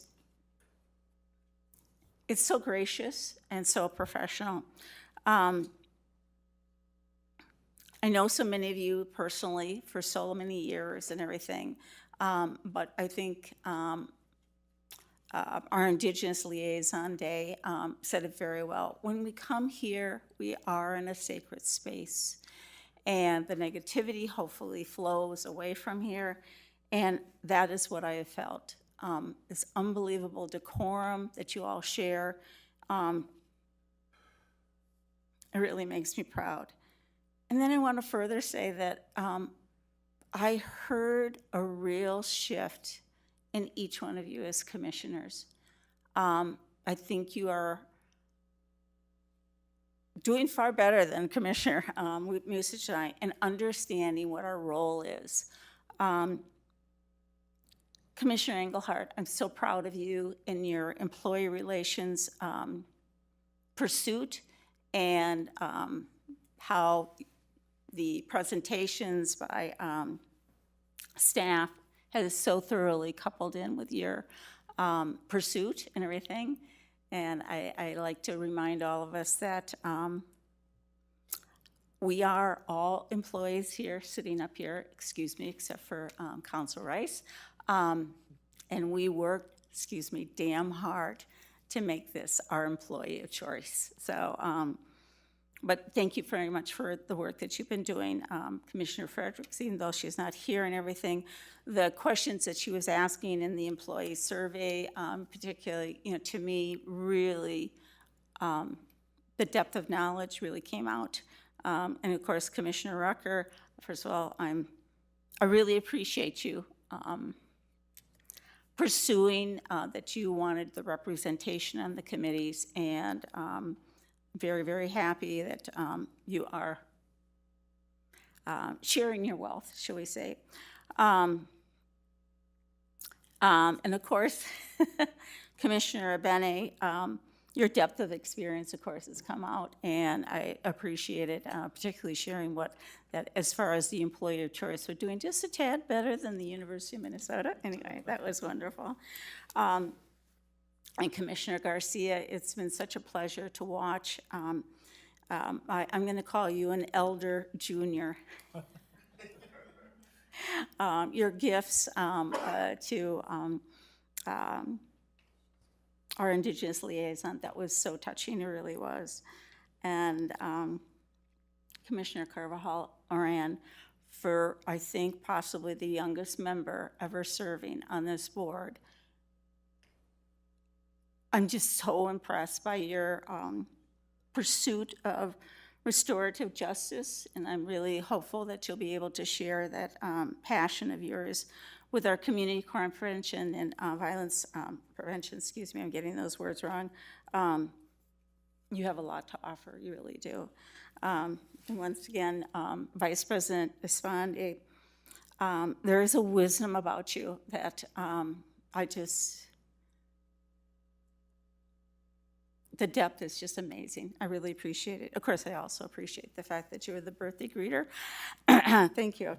And President Olson, I just want to share with you that when I became president, I spent, I don't know how many hours on finding the committee assignments. And I'm sure I did make mistakes and everything. And I know it was a difficult task for you. And I commend you for making the change up in admin and finance. Anyway, I had to share that because, like I say, I did listen to you all, and it just really makes me proud to serve with you all. Thank you. Thanks for that, Commissioner Forney. Really, I think we all appreciate those words. Commissioner Carvalho-Moran. Yeah, I don't even know how to transition. You just did. More than anything, I just wanted to take time to share of just some community events. I think that I'm really grateful for just the following folks in community that are putting performances, arts, or just like allowing spaces for communities to process. And so at the table, there is going to be a little pamphlet. There is theater happening put on by Pangeo World Theater. Is April 10th through the 26th. And so the show is called The Mind Has 100,000 Gates. And so overall, the opening night, there was a lot of community members just expressing the appreciation for having just third spaces and space to process just a lot of what has been happening in our community. So an opportunity there. The Friends of Lake Hiawatha has an earth cleanup this Saturday, April 18, from 9:30 to 12. So just putting that call out there. I know that the parks is also having the citywide cleanups, but just wanting to put that out there. And also, last but not least, I wanted to put an invitation out to all the commissioners. I am doing a bike tour with the the Bike MN cargo bikes. And so they asked me to invite other commissioners on this tour. This will be happening, or at least they invited me on April 19, which is a Sunday at 10 a.m. at the Lindell Neighborhood Association office. And so just wanted to invite other commissioners if you want to partake in that. Thank you. Commissioner Engelhardt. Sure, yeah. So, you know, we all got sworn in during a federal occupation and invasion, and that's still going on, and people are still getting shipped to effectively death camps. I'm proud of the work that we've done, and we still need to, you know, pursue what we can do about, I think, the legal arguments about saying they're not here for park business and they're not here to enforce immigration. Secretary and Deputy Superintendent Ringgold and I met with community partners that were asking questions about what we've done in terms of the workforce and that sort of thing, and I think that was a really positive meeting, and I just wanted to take this opportunity to share that with commissioners because of open meeting laws and with the public that it's a challenge to share that, but I think that was a positive meeting with a community partner and a community organization, sharing what we've done and what we're still going to do because we're not out of the woods, and the number that people have come to accept is ridiculously high in terms of federal occupation here. So that said, you know, I appreciate the community that has given grace and understood that that's what we were sworn in under and had to work under, but I've appreciated work, you know, when community wants to meet, whether it's a neighborhood org like Wyndham Park, I think I mentioned last meeting, and Assistant Superintendent Schrader met with me in that neighborhood org, and that was really helpful, and involving staff is super helpful, and to address some of the things that have come up tonight. The Arts Commission is meeting right now, and they're excited about what's going in terms of addressing an issue we've had with inequities in girls softball. And we're going to rename that park. It's named after a president that, was instrumental in the genocide of the native population here. So we're going to rename that park, and we're going to do that soon. That was in the open comments today. Jackson Square Park is not going to be named that much longer. And I've spoken to the Dietzick family, and there's 2 resolutions for both Walt and Cary, and I think that's what I'm hoping we rename it as. And there's tough decisions. Yesterday, I toured the Northeast Ice Arena, which is something that people in District 1, the district that I serve and am elected in, people are very passionate about. Yet it's a real challenge. So we got to meet these challenging things. That's a revenue loser, big time. But it's an important piece of our community and that sort of thing. But we got to address those challenges head on. And we do have a challenge with the Minnehaha Dog Park. And I don't think there's a bigger dog person. Possible ties acknowledged than me, and that's the only dog park I'll take my dogs to because of the space and how cool it is. That said, we heard what we heard tonight in open comments. It's sacred land, and we'll hear more about that. And we got to address these really challenging issues. People are passionate in community. In fact, when there was public hearing and commentary last year under the prior board, there was people that were physically threatening staff. And that's how passionate people are about it. But leaders need to lead and take those tough issues on, and I don't think that can be an off-leash dog park anymore. I just want to name that. I'll get ahead of it right now. That's something I think we got to address sooner than later. I'm glad that it was spoken to in open time today. So there we go. It's do your taxes. Taxes pay for things. Public good. It's April 15th. Thanks. Bye. Commissioner Rucker. Pass. Vice President Deshmande. In the petitions and communications, the integrated pest management document was included, and I would recommend that everybody read it. It's fascinating. It's extremely well written. I really want to thank Jacob Deaver, Matt Gassman, and the formatting by Kate Ryan for it, because it's just really great reading, and you learn a lot, and then you also come to understand how sophisticated and how complex our operations are as an organization. And one of the things I wanted to emphasize is that a lot of what we need to do with our parks, our lands, our natural areas is maintenance.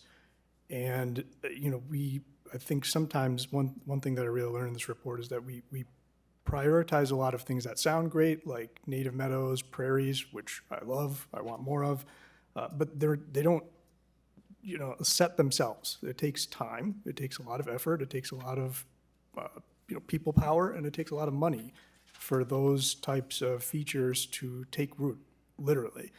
And if we don't commit to that time and that dollar amounts, then these things are not going to come to the fore. And we've already seen at Bridal Veil that some of these spaces are basically just now completely taken over by invasive species, and that's on us. That's something we need to acknowledge and recognize and rectify. The other thing that I saw was that I started understanding that our horticulture team is also understaffed, and so they will be the ones to maintain some of these areas and to prescribe burns, but they're not trained to do that, so they have to go to the natural resources staff. But we only have 3 natural resources staff folks, and so we're understaffed there. And so when we get these emails from the Natural Areas Alliance, that's what they're talking about, specifically the natural resources staff, which is led by James Schaefer. And so expanding that team can have a lot of benefits for our parks, for our natural areas, and for our environment. And we'll be hearing more about that in the next week or two from Kate Ryan. So it's going to be a great presentation. Lastly, I saw also that the city approved the new plan for the former Kmart site in Whittier. And I've lived in Whittier for many years, so I've been hearing about this project for decades now at this point. And, I thought it was cool that I could buy socks at the Kmart, but I think it's a lot cooler that we're going to have a new park there sooner than later. And we're getting 3,400 square feet of one of the new buildings, too. So I look forward to hearing more about the details of what's coming both in the building space and then also the open park space that we have. Thank you. All right, thank you, Vice President Deshpande. Yeah, so my one thing is when I make a mistake, I would like to call out when I make a mistake. Earlier during open time, Cynthia Wilson said she sent an email. I try to keep my emails well, my email is always at 0 unread emails. And so I did a cursor search, I didn't find it. I looked again during the meeting and it was indeed there, and I missed it. And that's on me. I was actually looking forward to that email after an olive branch was extended. Superintendent Bangora, we talked just on Monday about setting up a meeting and trying to build that bridge. So egg on my face. I'm sorry, I apologize. You know, in some ways that's why we have the open time rules, because sometimes you put your foot in your mouth. So just wanted to be fully transparent on that with everyone. And so I apologize for that. I really do try to respond to everyone immediately. I don't know how I missed it. So with that, at 8:19, I will adjourn the regular meeting. At 8:20 now, okay, I want to convene the Administration and Finance Committee. Secretary Ringgold, will you please call our roll? Vice President Deshpande. Here. Commissioner Engelhardt. Here. Commissioner Garcia. Here. Co-Chair Carbajal Moran. Here. Co-Chair Forney. Here. You have a quorum. Thank you. I will take a motion to approve the agenda. So moved. All those in favor, please signify by saying aye. Aye. Opposed? Then action carry. I'll take a motion to approve our minutes. I would move to approve the minutes as a slate, to approve the minutes of November 5th, 2025, December 10th, 2025, January 21st, 2026, February 4th, 2026, and February 18th, 2026. Excellent. Okay. Commissioner Engelhardt. Yeah, I just wanted to note that members of the community, you know, flagged that there's so many minutes for approval and there was a lot to read, but I looked into it a little bit and I understand why. There was some staff out and different things like that, so it was a lot for us to review, but, and I want to just note that community brought that forward to my attention, and I'm comfortable after looking into it a little bit more, so thank you. Hayfield, yes, we did have a significant absence of probably one of our key employees, and I'm just so grateful that I believe that we are basically caught up. So hallelujah, thank you. All those in favor then of the motion, please signify by saying aye. Aye. Opposed? That action carries. On to our action items. Somebody will read some of these resolutions, please. I will move Resolution 2026-54, resolution approving a joint powers agreement between the Minneapolis Park and Recreation Board and the City of Minneapolis for trail and parking lot paving, repair, and reconstruction. Thank you. Yes, Vice President Deshpande. My question about this was, in reading the contract, it has a start date, but it doesn't have an end date. Is that because this is with the city and we just assume we can go on forever or, you know, cancel whenever we want to? Manager Elias, here to share. Chair Forney, Vice President Deshpande.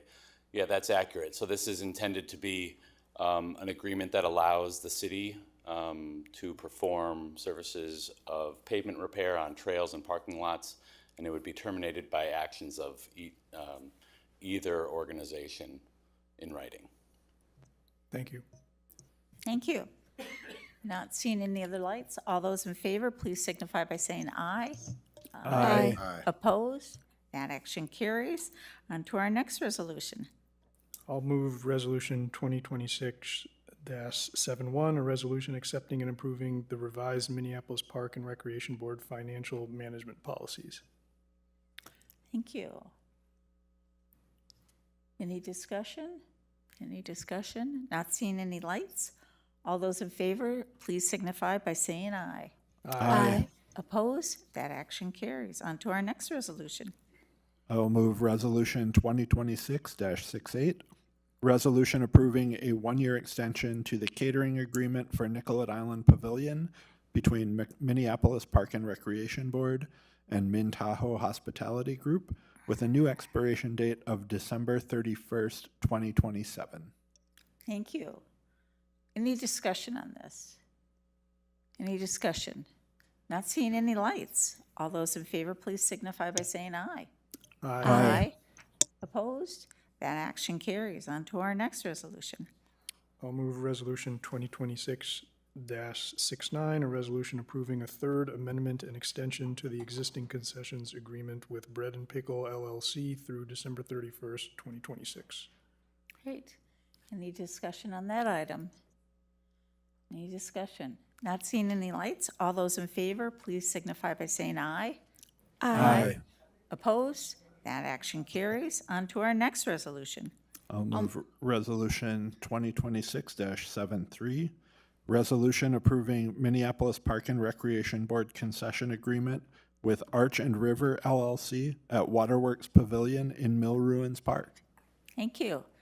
I see we have a light. Sorry Pres- to drag this on, and maybe I could have waited for the next one, but I think this is a really significant space for us, as it's replacing Owamni, which I think was our highest performer and really was bringing in a lot of revenue. I understand that this is going to be a different business model, and so might be some considerations for us as a board of programming in that area and other things. So I would like to understand this one. Thanks, Shane. Thank you. Yes.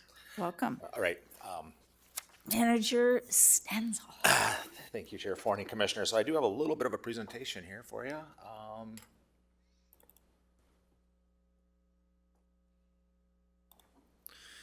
All right, we're here tonight to talk about the Waterworks concession operation. First off, I do want to thank Owamni and the sous chef for an amazing run. It was sorry to see them go. They have another opportunity, but they were a great tenant, and I just want to thank them for being our first in that space and really kind of figuring it all out, so to speak. So first, I just want to thank them. After they notified us that they were not going to renew, we issued an RFP back in December. We received 4 proposals for review. It's a tough time right now in the restaurant world, so but we got 4 great proposals. The committee reviewed them this winter. The committee included Owamni staff, MPRB staff, and a few stakeholders in the food industry. All 4 proposals were invited in for an interview, and the committee unanimously selected Biberry Desserts, which we said, what's Biberry? And they came back with Arch and River. So Arch and River is what we came up with, or they came up with. And what is it? Arch and River is a unique blend of French-inspired pastries, Afro-Caribbean influences, and committed to sustainability. A venue that caters to both neighborhood residents and visitors alike, a menu that will include a diverse range of French-inspired iconic dishes, pastries, including gluten-free, dairy-free options paired with charming dessert bar experience in the evening. And I would like to welcome Diane and Fritz. They're here this evening if you have any questions for them, but I'll stand for questions myself. I would like to hear from Diane and Fritz and Yes, introduce yourselves. Welcome, welcome. And the little one, we're grateful you brought her too. All right. Good evening, President, Commissioners, Council members. Thank you for having us here. Yeah, it's been a process with Shane and his team to get into the new space, replacing Owamni. Yeah, so our concept actually is a bistro slash gastronomy, meaning both together, that will cater to residents in the area, but also international visitors as well.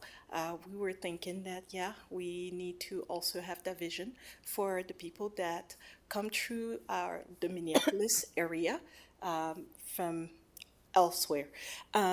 So we are very excited because Fritz, actually, he's my husband, right? So very excited. He's multi-talented.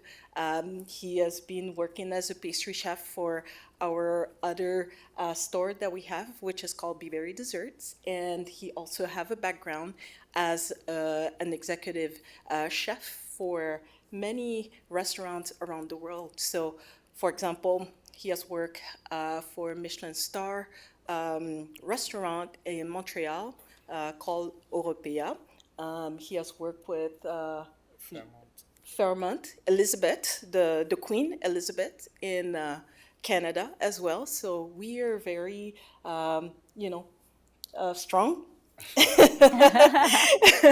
in making sure that, yes, we provide something that will be close to the level of Owami. We understand that, yes, it's a very big shoe to fill, but we believe that we can make it happen. So there it is. Awesome. Very, very excited. And when would we be looking potentially of your opening? Ooh, Shane. So we are hoping for the summer. We will shoot very, very hard before the Stone Arch Bridge. Again, can we make it happen? Perhaps, maybe.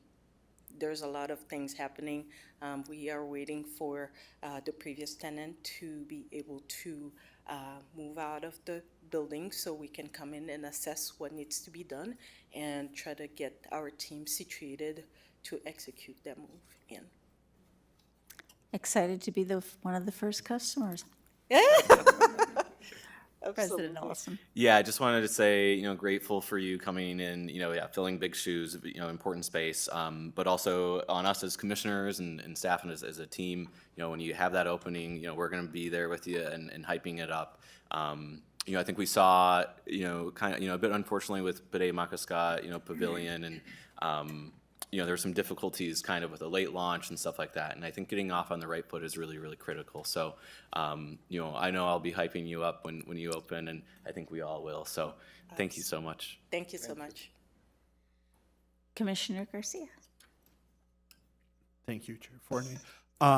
As the proud commissioner of District 4, which houses the Waterworks building, I am excited to say welcome to the district. I can't wait to visit your location as somebody who used to work for the organization that owns Owamni, and I've been around the kitchen and things like that in there, so I'm really excited to see what you do with the space. It's a gorgeous space and it means a lot to me personally, but I know that you will put your own personal stamp on it, and I'm really excited to see what it looks like in the next iteration.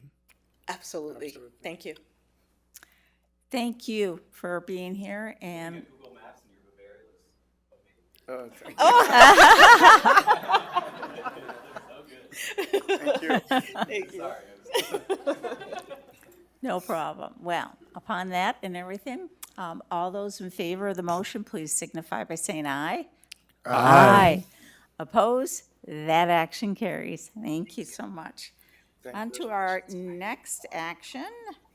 I'll move Resolution 2026-74, resolution approving MPRV concession agreement with Minnesota Hot Tub Boats LLC at Boom Island Park.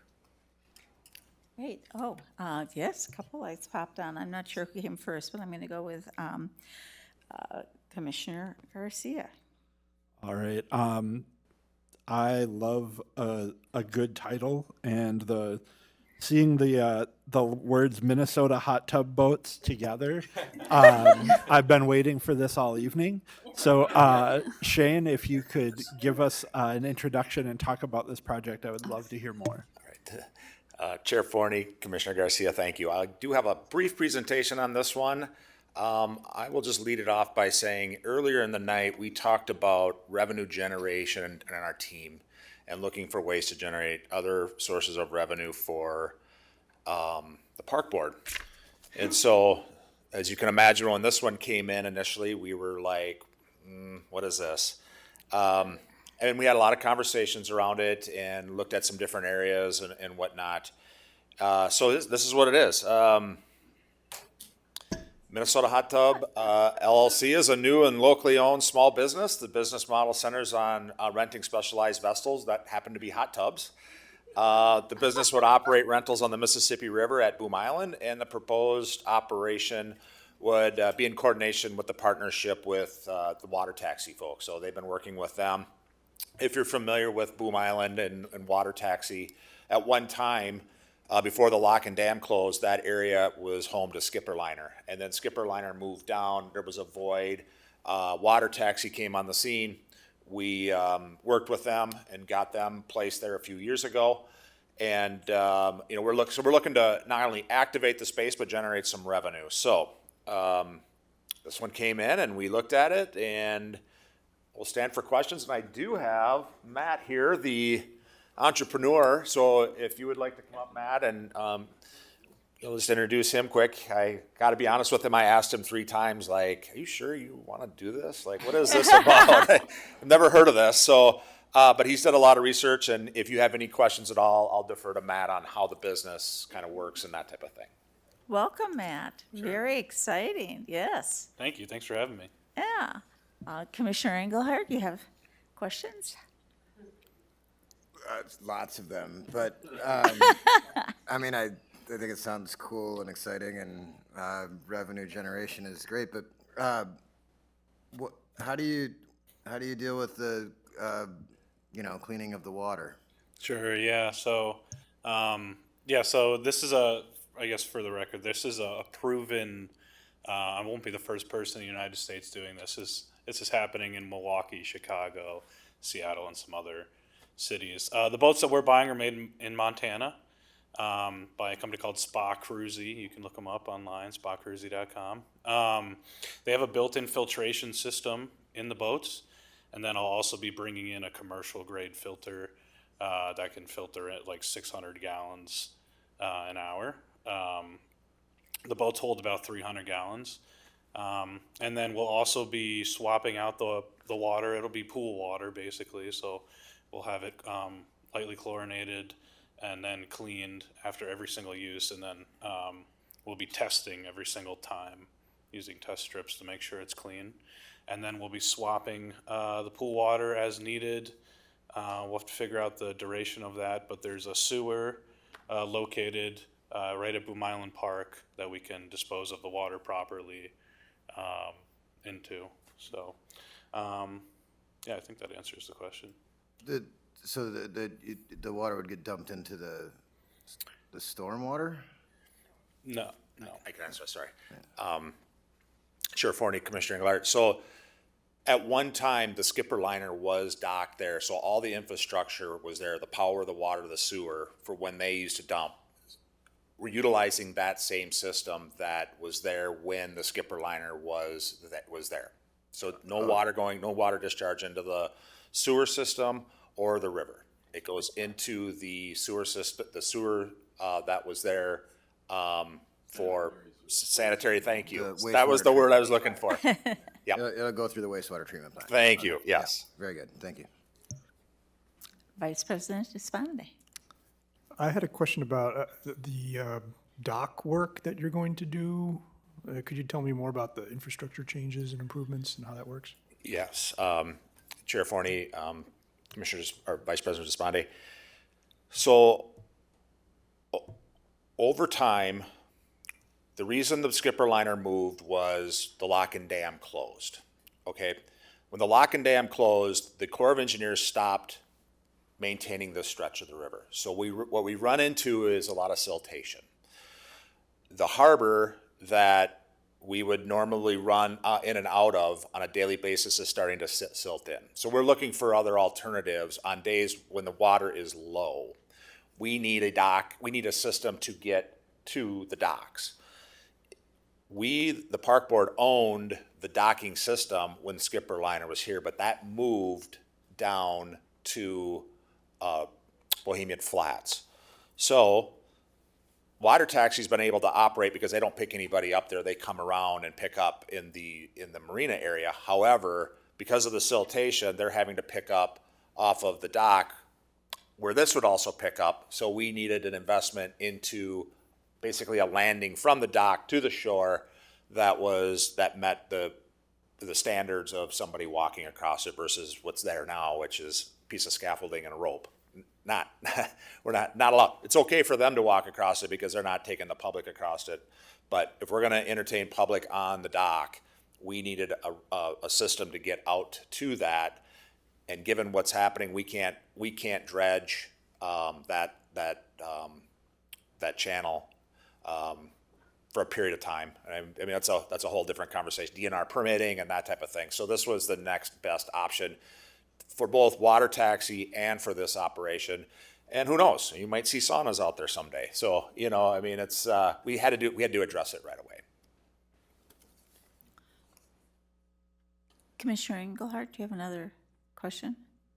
Yeah, I mean, it's my district, and I go there quite a bit. And water taxi's cool. I know those folks. And this sounds cool too. I mean, I want to be very clear, but I do have questions. People are going to be able to drink alcohol in there? Yeah, so we won't be providing alcohol, but just like water taxi and some of the other businesses, they can bring their own alcohol is the plan, yes. How many boats?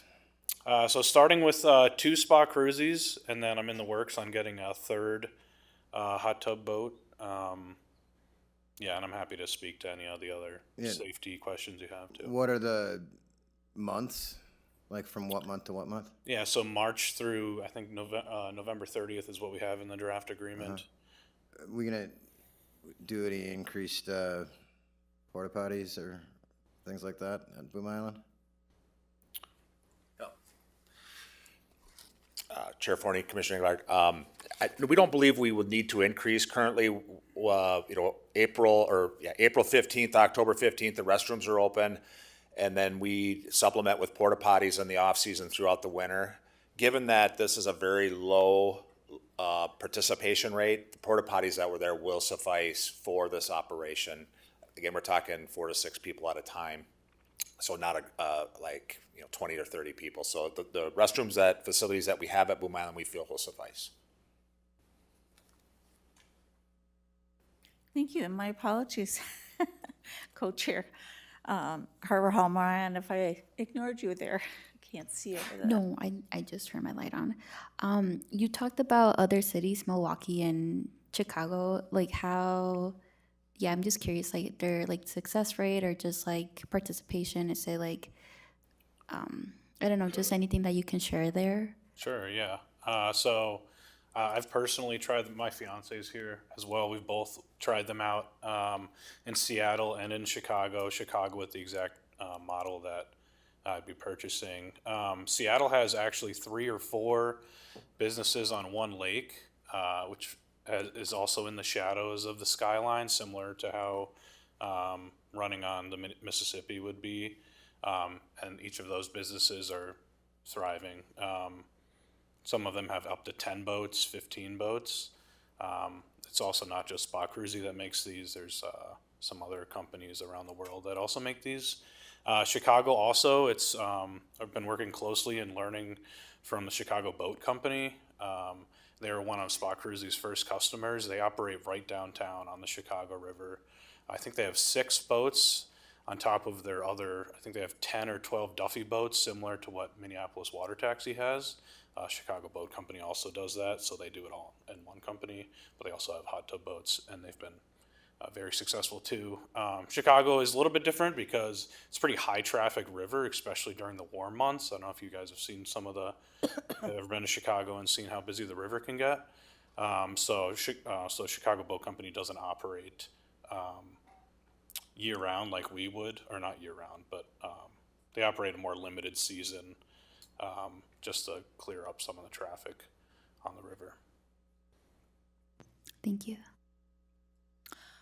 Very exciting, very exciting. But you bring up a point that I don't believe that we can answer at this point in time, but how did you say it? The siltation, I love that word, is going to evolve above the falls. And I don't know who's responsible for quote-unquote monitoring it, but it is a concern.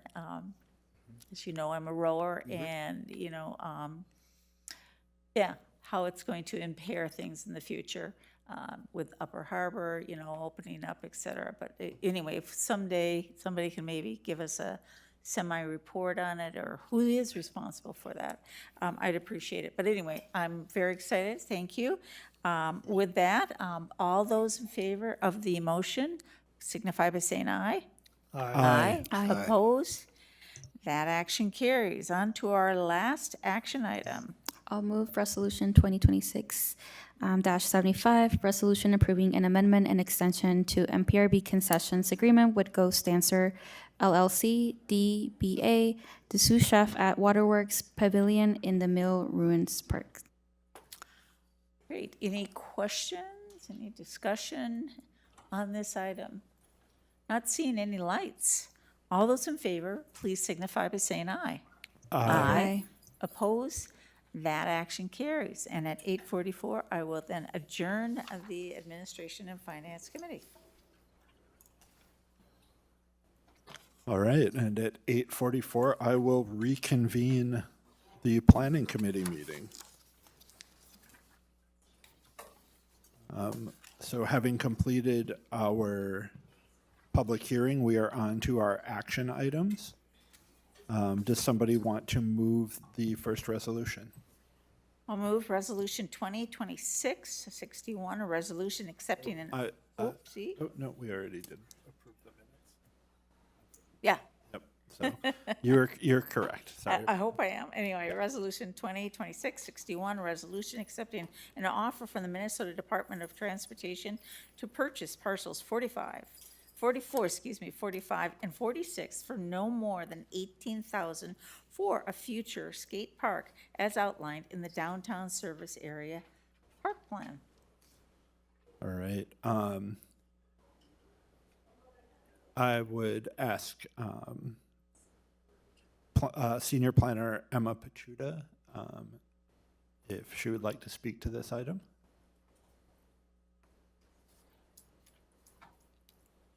Good evening, Chair Garcia. I have a short presentation if you'd like it. It covers both resolutions 61 and 62 since they're connected to the same parcels of land. Yeah, that would be great. Okay, wonderful.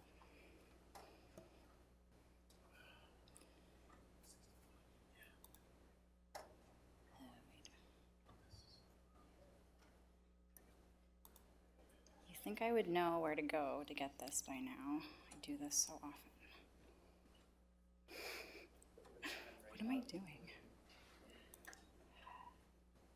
Thanks, Jennifer. This is why I do PDFs. Is it a PDF? No, it's a, I don't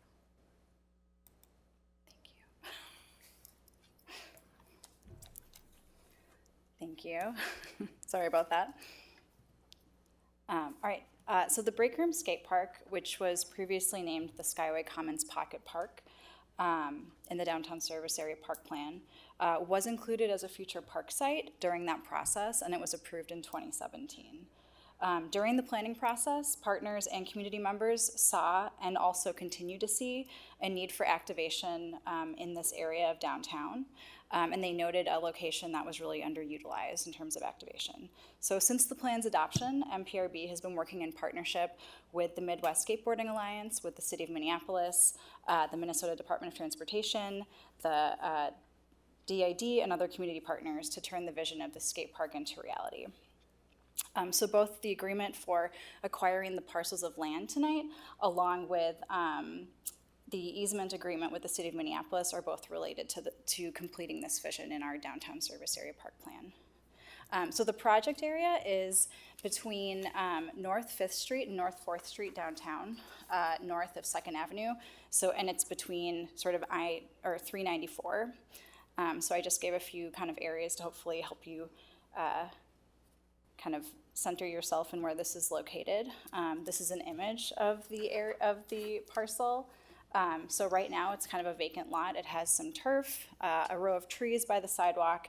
It also has a skyway that crosses the entire 3 parcels and also has a number of utilities underground owned by the city and MnDOT. Since 2017, agency and community partners have designed and envisioned future activation of this site, and we've always had an understanding that there is a skyway here and that there will continue to be utilities at the site. So the design and the activation plan really can take that into consideration.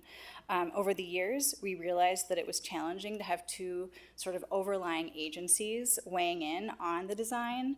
And we also noted that MPRB ownership of the site would really help to open up some funding opportunities, such as parkland dedication funds, to, again, try to move this vision into reality. So alongside these conversations, we also recognized a need to work with the city to make sure that they could have a permanent easement to continue to monitor and maintain access of their skyway. So we've really worked closely with both MnDOT and the city. They've been really great partners with us to think creatively about how the park board could own this land while, again, taking all of these considerations into account. So just kind of a few notes around Resolution 2026-61. MnDOT has offered the park board the opportunity to acquire parcels 44, 45, and 46 for $18,000. The parcels will retain a MnDOT easement over the parcels in the event of MnDOT having a future need related to I-394. However, they are selling this land to the park board because they do not anticipate a future need. The park board has already allocated over $127,000 to the break room site in 2026 in our capital improvement program, so we do have funds available right now to pay for that acquisition of the land. And MnDOT has requested that the park board respond to this offer letter no later than May 1st, 2026. And related to the permanent skyway easement, as I mentioned, the city owns and operates the pedestrian skyway that sits across that parcel. The city and the park board have collectively worked together on this permanent easement agreement that would allow the city to be able to continue to maintain and access the skyway. And consistent with the park board's land use policy or land policy, the park board would be entitled to good and valuable compensation for the proposed skyway easement, but MPRB intends to waive such compensation because the skyway constitutes existing public infrastructure. So this is just a fun snapshot. Again, we do have some community partners and we have some designers on our team, so they made this lovely image. So alongside the skate park, we also envision public art, additional trees, some rainwater, like BMP work. So we're really excited about what the future of the site could be. And thanks for helping us or considering moving the next steps forward with us. All right, thank you, Emma. Does anyone have any comment?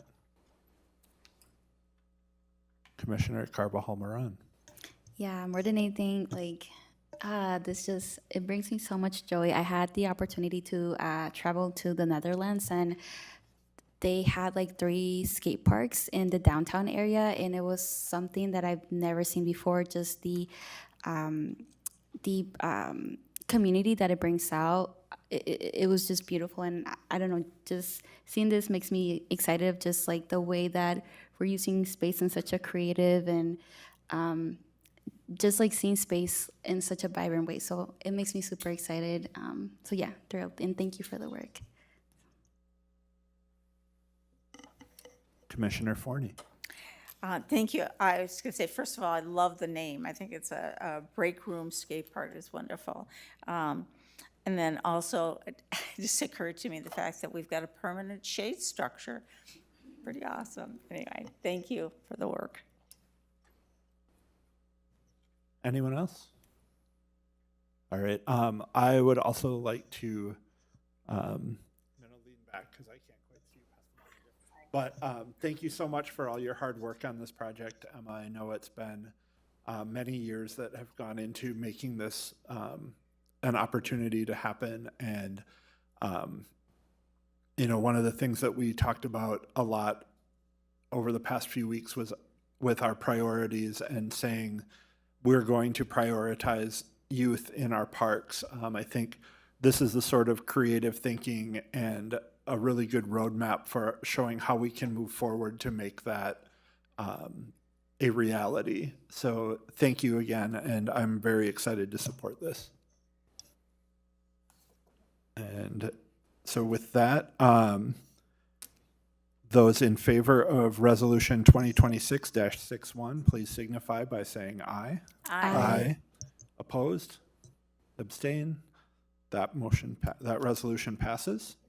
I'll move Resolution 2026-62, a resolution approving the permanent Skyway easement agreement between the Minneapolis Park and Recreation Board and the City of Minneapolis at parcels 44, 45, and 46, proposed as parkland under the jurisdiction of the Minneapolis Park and Recreation Board.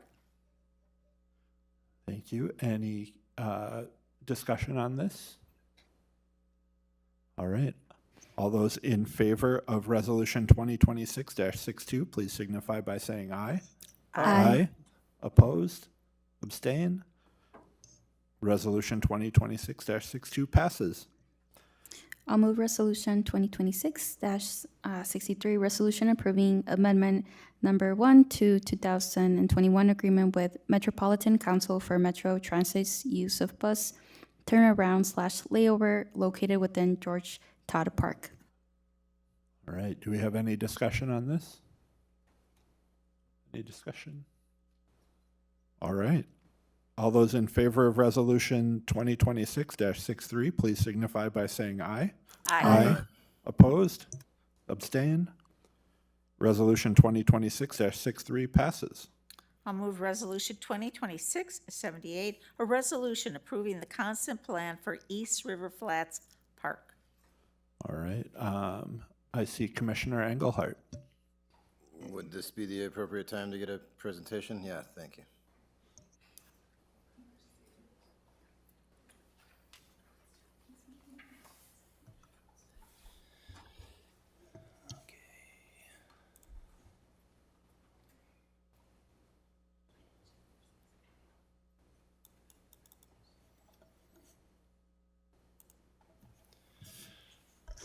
All right, Chair Garcia and committee members, thank you for having a listen here. This is about presentations about East River Flats and the concept plan approval. So over the past, well, several years, we've done quite a bit of planning for East River Flats Park as well as the Gorge Regional Park, which, as many of you know, East River Flats Park sits within the Gorge. So the park is really at the doorstep of the U of M campus. It's heavily used by students and faculty alike. I'm sure there's other neighborhood folks that go down there as well, but every time I've been down there, it's a lot of students hanging out, relaxing, probably recovering from either a test or a Friday night, one of the two. And you know, they're hanging in hammocks and picnicking and things like that. But generally, not much happens down there in terms of programming. The park hasn't seen improvements besides the boathouse, which is owned by the U of M, in decades since it was essentially a parking lot. So I think, you know, now's the time to kind of do some fun stuff down there. So this project really builds on the Mississippi Gorge Regional Park Master Planning process or park planning process of 2019. I'll go through some of that in a second here, but the things that we're accomplishing with that is really activating the space with sand volleyball, picnic shelters, and river access. So the work that we're doing now is aligned with the master plan. A bit of the reasoning behind the sand volleyball courts is the MPRB's push to increase revenue. There's currently 120 teams on a waiting list to play sand volleyball. So that's, I don't know, maybe 4, 5, 6 times that. I'm not sure how many people are on a volleyball team, but there's a lot of people waiting to play. So we see this as a good revenue source. The recreation division and adult athletics have modeled it as about $150,000 gross revenue from registration fees each year. And that's 2 leagues, spring and summer. So some of the previous planning work, as I mentioned a minute ago, was from the 2019 park plan. It had several recommendations for this park. The kind of grade items are things that we're able to likely accomplish with this project. Of course, bidding, how much construction costs, things like that could affect some of these, but they're all included in this updated concept plan that I'll show you here in a second. So picnic tables, selective clearing of river views, and removing the invasive plant species. The shoreline is really a wall of buckthorn, and it needs a good deal of work down there. And then, keeping a good chunk of the open event lawn in space. There's a lot of pickup games that happen down there, a lot of laying around in the grass and reading books and stuff like that. So we want to make sure that we keep that flexible open lawn space. There's also regattas down there, and tailgating as well. So we're going to keep space available for that. And then accessible canoe launch. That'll happen here. We're going to do some enhancements to the existing stormwater BMPs, the rain gardens that are down there, sand volleyball, picnic shelters, the restroom building that's down there as well. That'll remain open, and we can supplement that actually with BIFs, since there will be a greater amount of folks down there. And then, of course, wayfinding. One of the open time folks who wrote in mentioned wayfinding. That's something that we want to make sure that we're able to accommodate here. Existing conditions is really just an expansive turf grass field with trails that encircle the park. There's really a poor relationship to the river because of that wall of buckthorn. Being able to open that up kind of gives the space a much better feeling. The University Boathouse, that will obviously remain on site. That's what's there now. There's a bunch of scattered picnic tables and benches. It's loved by students. In the parking lot, it's mainly used by U of M students and staff who go to class. Certainly there's folks that use the parking lot for the park and for the boathouse, but it's actually a good revenue source for us. And then there's currently there's some erosion-prone trails that lead down to the river from the grassy area that we want to kind of take care of as well. So the community engagement that we did was really centered around stakeholders, U of M, and the East Bank Neighborhood Partnership. There is no university neighborhood organization. That was kind of combined into one over the East Bank Partnership.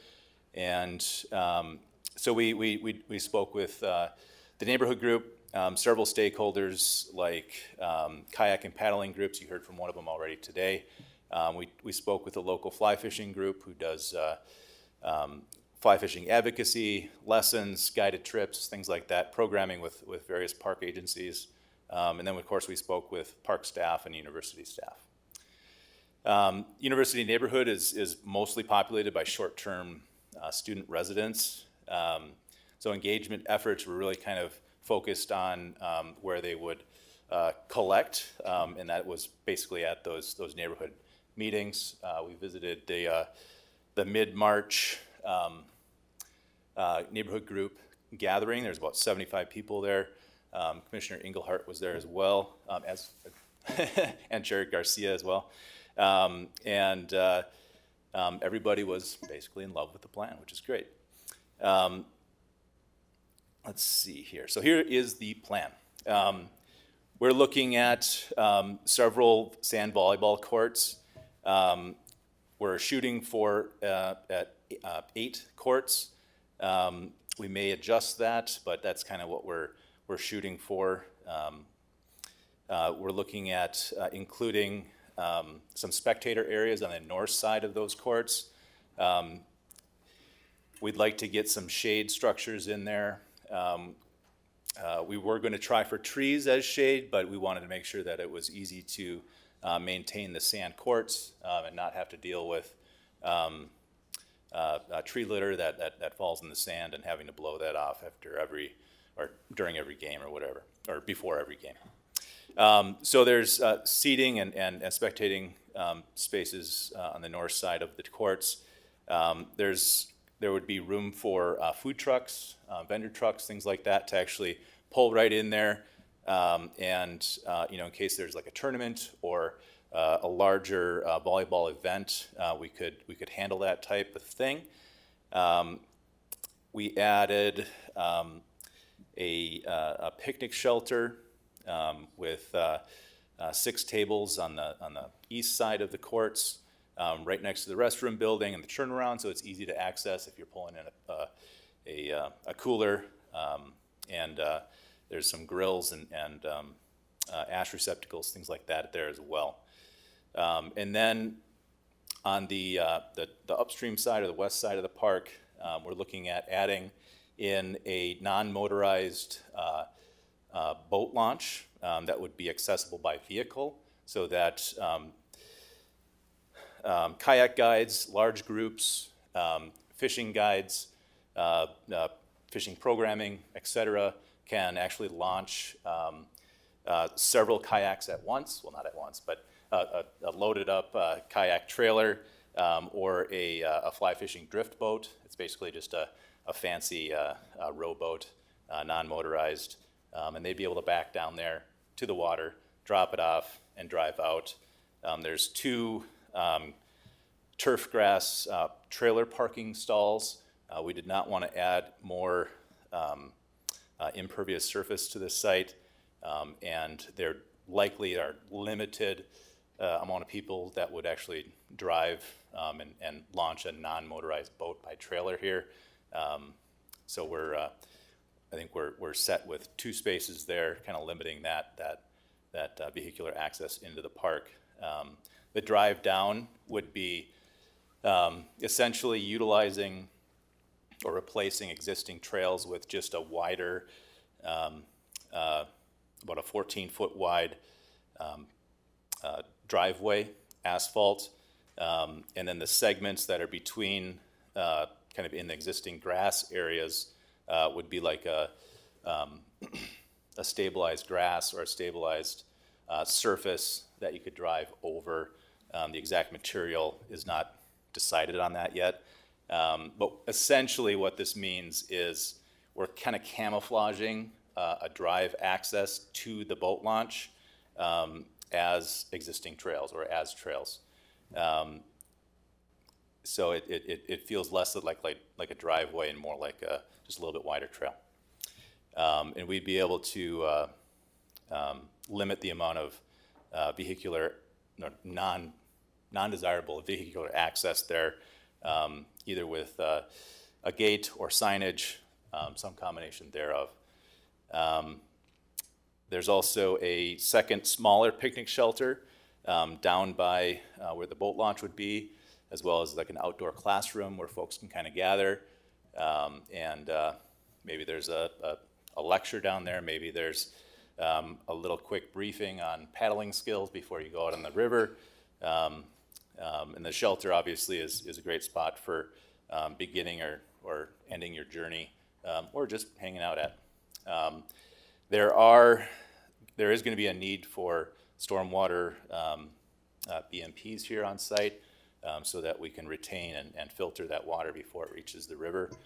The nice thing about the sand volleyball courts, they're kind of essentially a sand filter themselves, which is nice. So they are not really contributing to the impervious surfaces.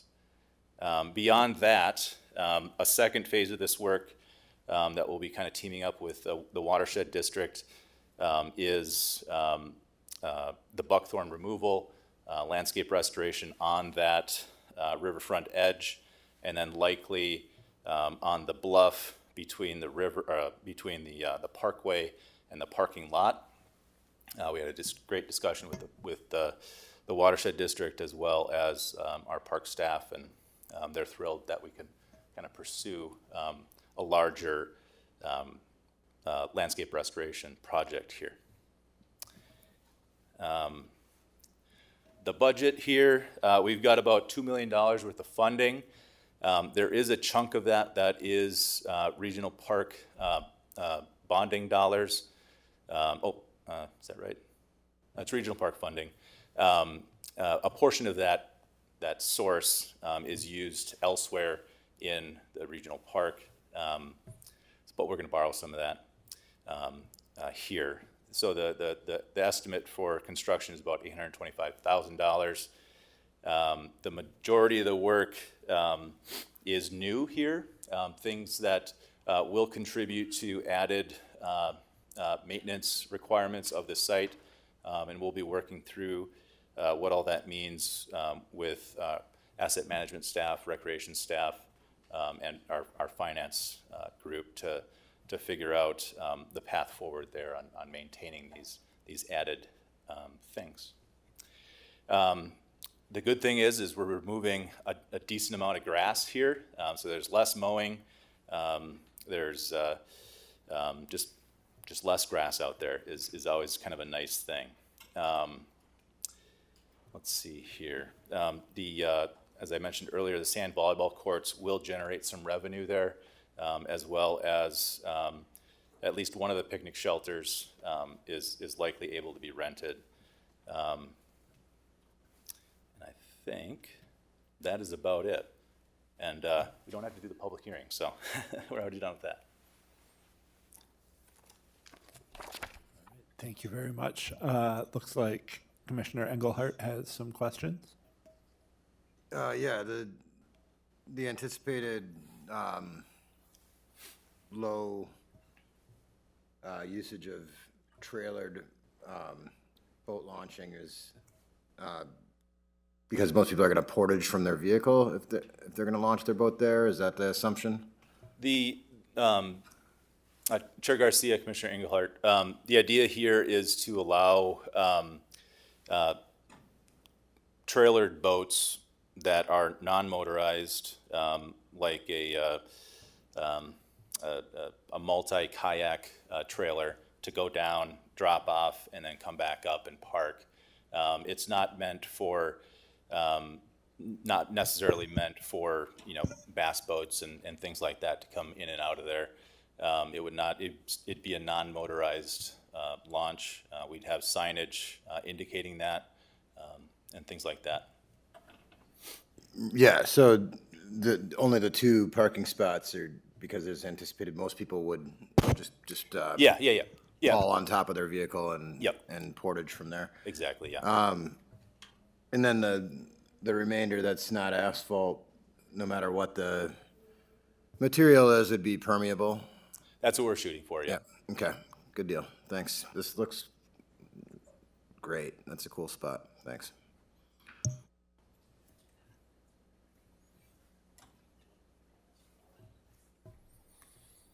Commissioner Forney, or Commissioner Engelhardt? No problem.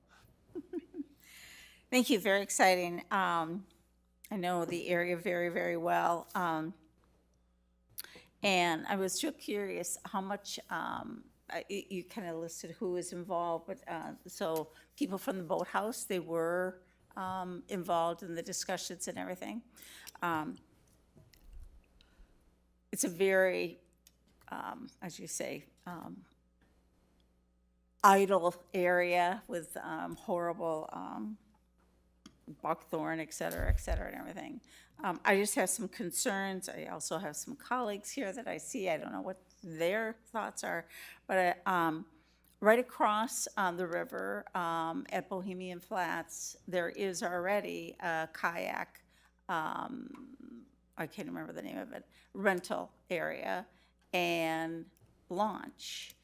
So I was just curious why we're having another launch on the other side.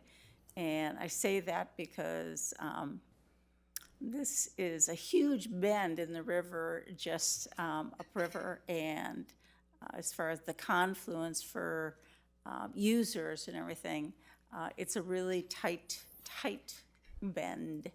And I didn't know if people articulated any of that as far as a potential issue, conflict.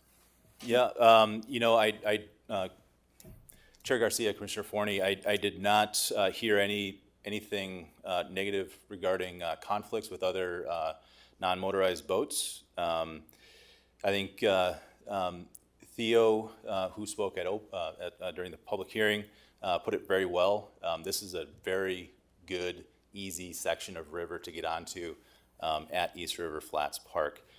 Bohemian Flats is not accessible by vehicle. It's great for experienced kayakers or canoeists, but in the summer, or in the spring or high water, maybe not this year, but in past years where it is high water, the water does flow in that section pretty fast, right off that sand. It's a decent drop off. It's not the greatest location for folks learning to paddle on a kayak or a canoe. On the Bohemian High. On the Right, Bohemian okay, Flats thank side, you. yes. That's a great spot to get on. It's probably going to be more attractive to experienced paddlers that don't want to walk their boat as far as they might have to here. But this section is really kind of sought after by those fishing guides and those kayak guides who want to take larger groups out in the gorge, get into water where you can wade in literally without being swept away. It's at a bend in the river where there's really clear water as well because it slows down so much there.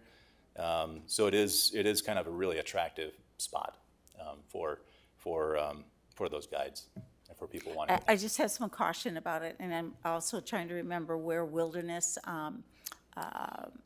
launched their They currently large launch. canoes, Voyager canoes. Yeah, I believe they launch out of the boathouse area.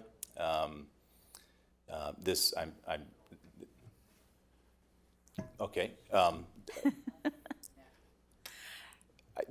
This would be a public launch. Anybody could launch there. Yeah. Okay, anyway, like I say, I just have some concerns, about this, and I'll get some more answers to questions on some of that in between now and, of course, when it comes to the full board. But there are some traffic concerns.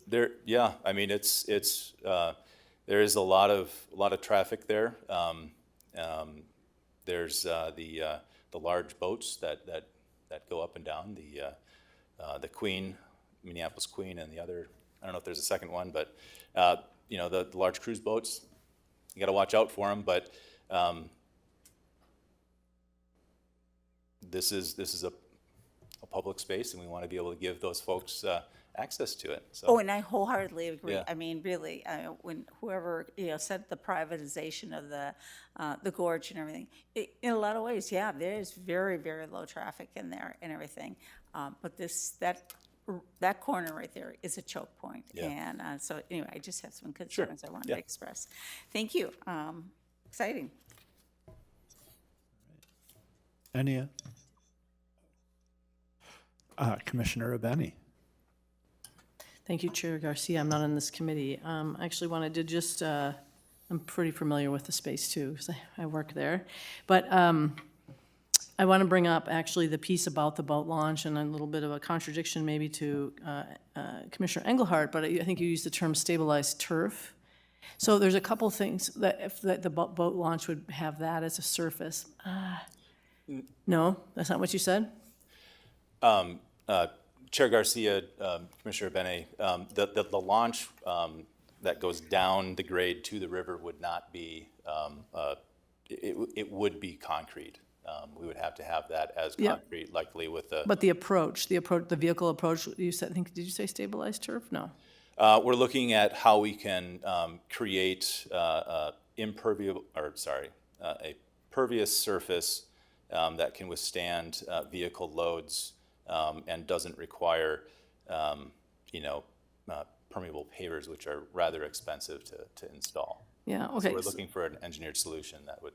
Okay, so yeah, I would just, I guess, just say that, I mean, I think a couple things come to mind. If it doesn't read very well as a launch or a vehicle launch, that people aren't going to really understand what it's there for, if it is for vehicles, I mean, and I think also if people see other people using it that way and they don't understand it as well, I think that could create a conflict. The other thing is, I think when you do those types of turf, stabilized turf, or whatever you want to call it, trying to be impervious, you end up with compaction anyway. You're going to get the runoff. And I do know that there's permeable pavers down there that have, permeable pavement down there that's never been maintained in the little circle since it was put in like 15 years ago. So I would just caution against getting too fancy there. You're not really creating that much impervious if you do it, depending on how it works. I think the function of that versus what you would gain from runoff. The water's going to the river anyway. Even water that infiltrates in that location is going to the river. So that's it. Chair Garcia, Commissioner Bennett, I appreciate that. We're really just trying to limit the amount of trails that kind of crisscross, and but we can definitely look into just using asphalt and seeing what that does with the stormwater issues or stormwater BMP requirements. Anybody else? Commissioner Carbajal-Moran. Yeah, I think this is more like future, but just like not communication, but in a way promotion, communication for this space. I know that we have our college students, and so just like I think that I don't know, just like is like communication is something that's on my mind recently, of just like how we're communicating space, and so just curious of in the future, just how that communication is going to be set for our college students, since that is one of the populations that is near that area, and so just curious about, I don't know, just that partnership communication and to that population. Chair Garcia, Commissioner Carbajal-Moran, that's a really good question. As we've tried to reach out to various students and talking with the U of M, the representative there in capital planning, it's kind of difficult to nail down the students, and get their input. But I do think that there is a way that we can better reach students just through the U of M and some of those channels to promote this site as a more active recreation space, space that you could launch a watercraft or volleyball, or just simply hanging out and enjoying picnic shelters and a revived riverfront, and hopefully the kind of word spreads pretty quickly here that this project is happening, and hopefully that's a good way to reach some of those folks. But haven't really spoke a whole lot or talked a whole lot about outreach to those U of M students regarding volleyball and stuff like that. But we can work with our recreation group, and I'm sure they're excited to start to promote this for opening in 2027. Perfect, thank you. Yep. All right, any other questions? All right. Then all those in favor of resolution 2026-78, please signify by saying aye. Aye. Aye. Opposed? All right, that passes. And with that, at 9:22, I will adjourn this meeting of the Planning Committee.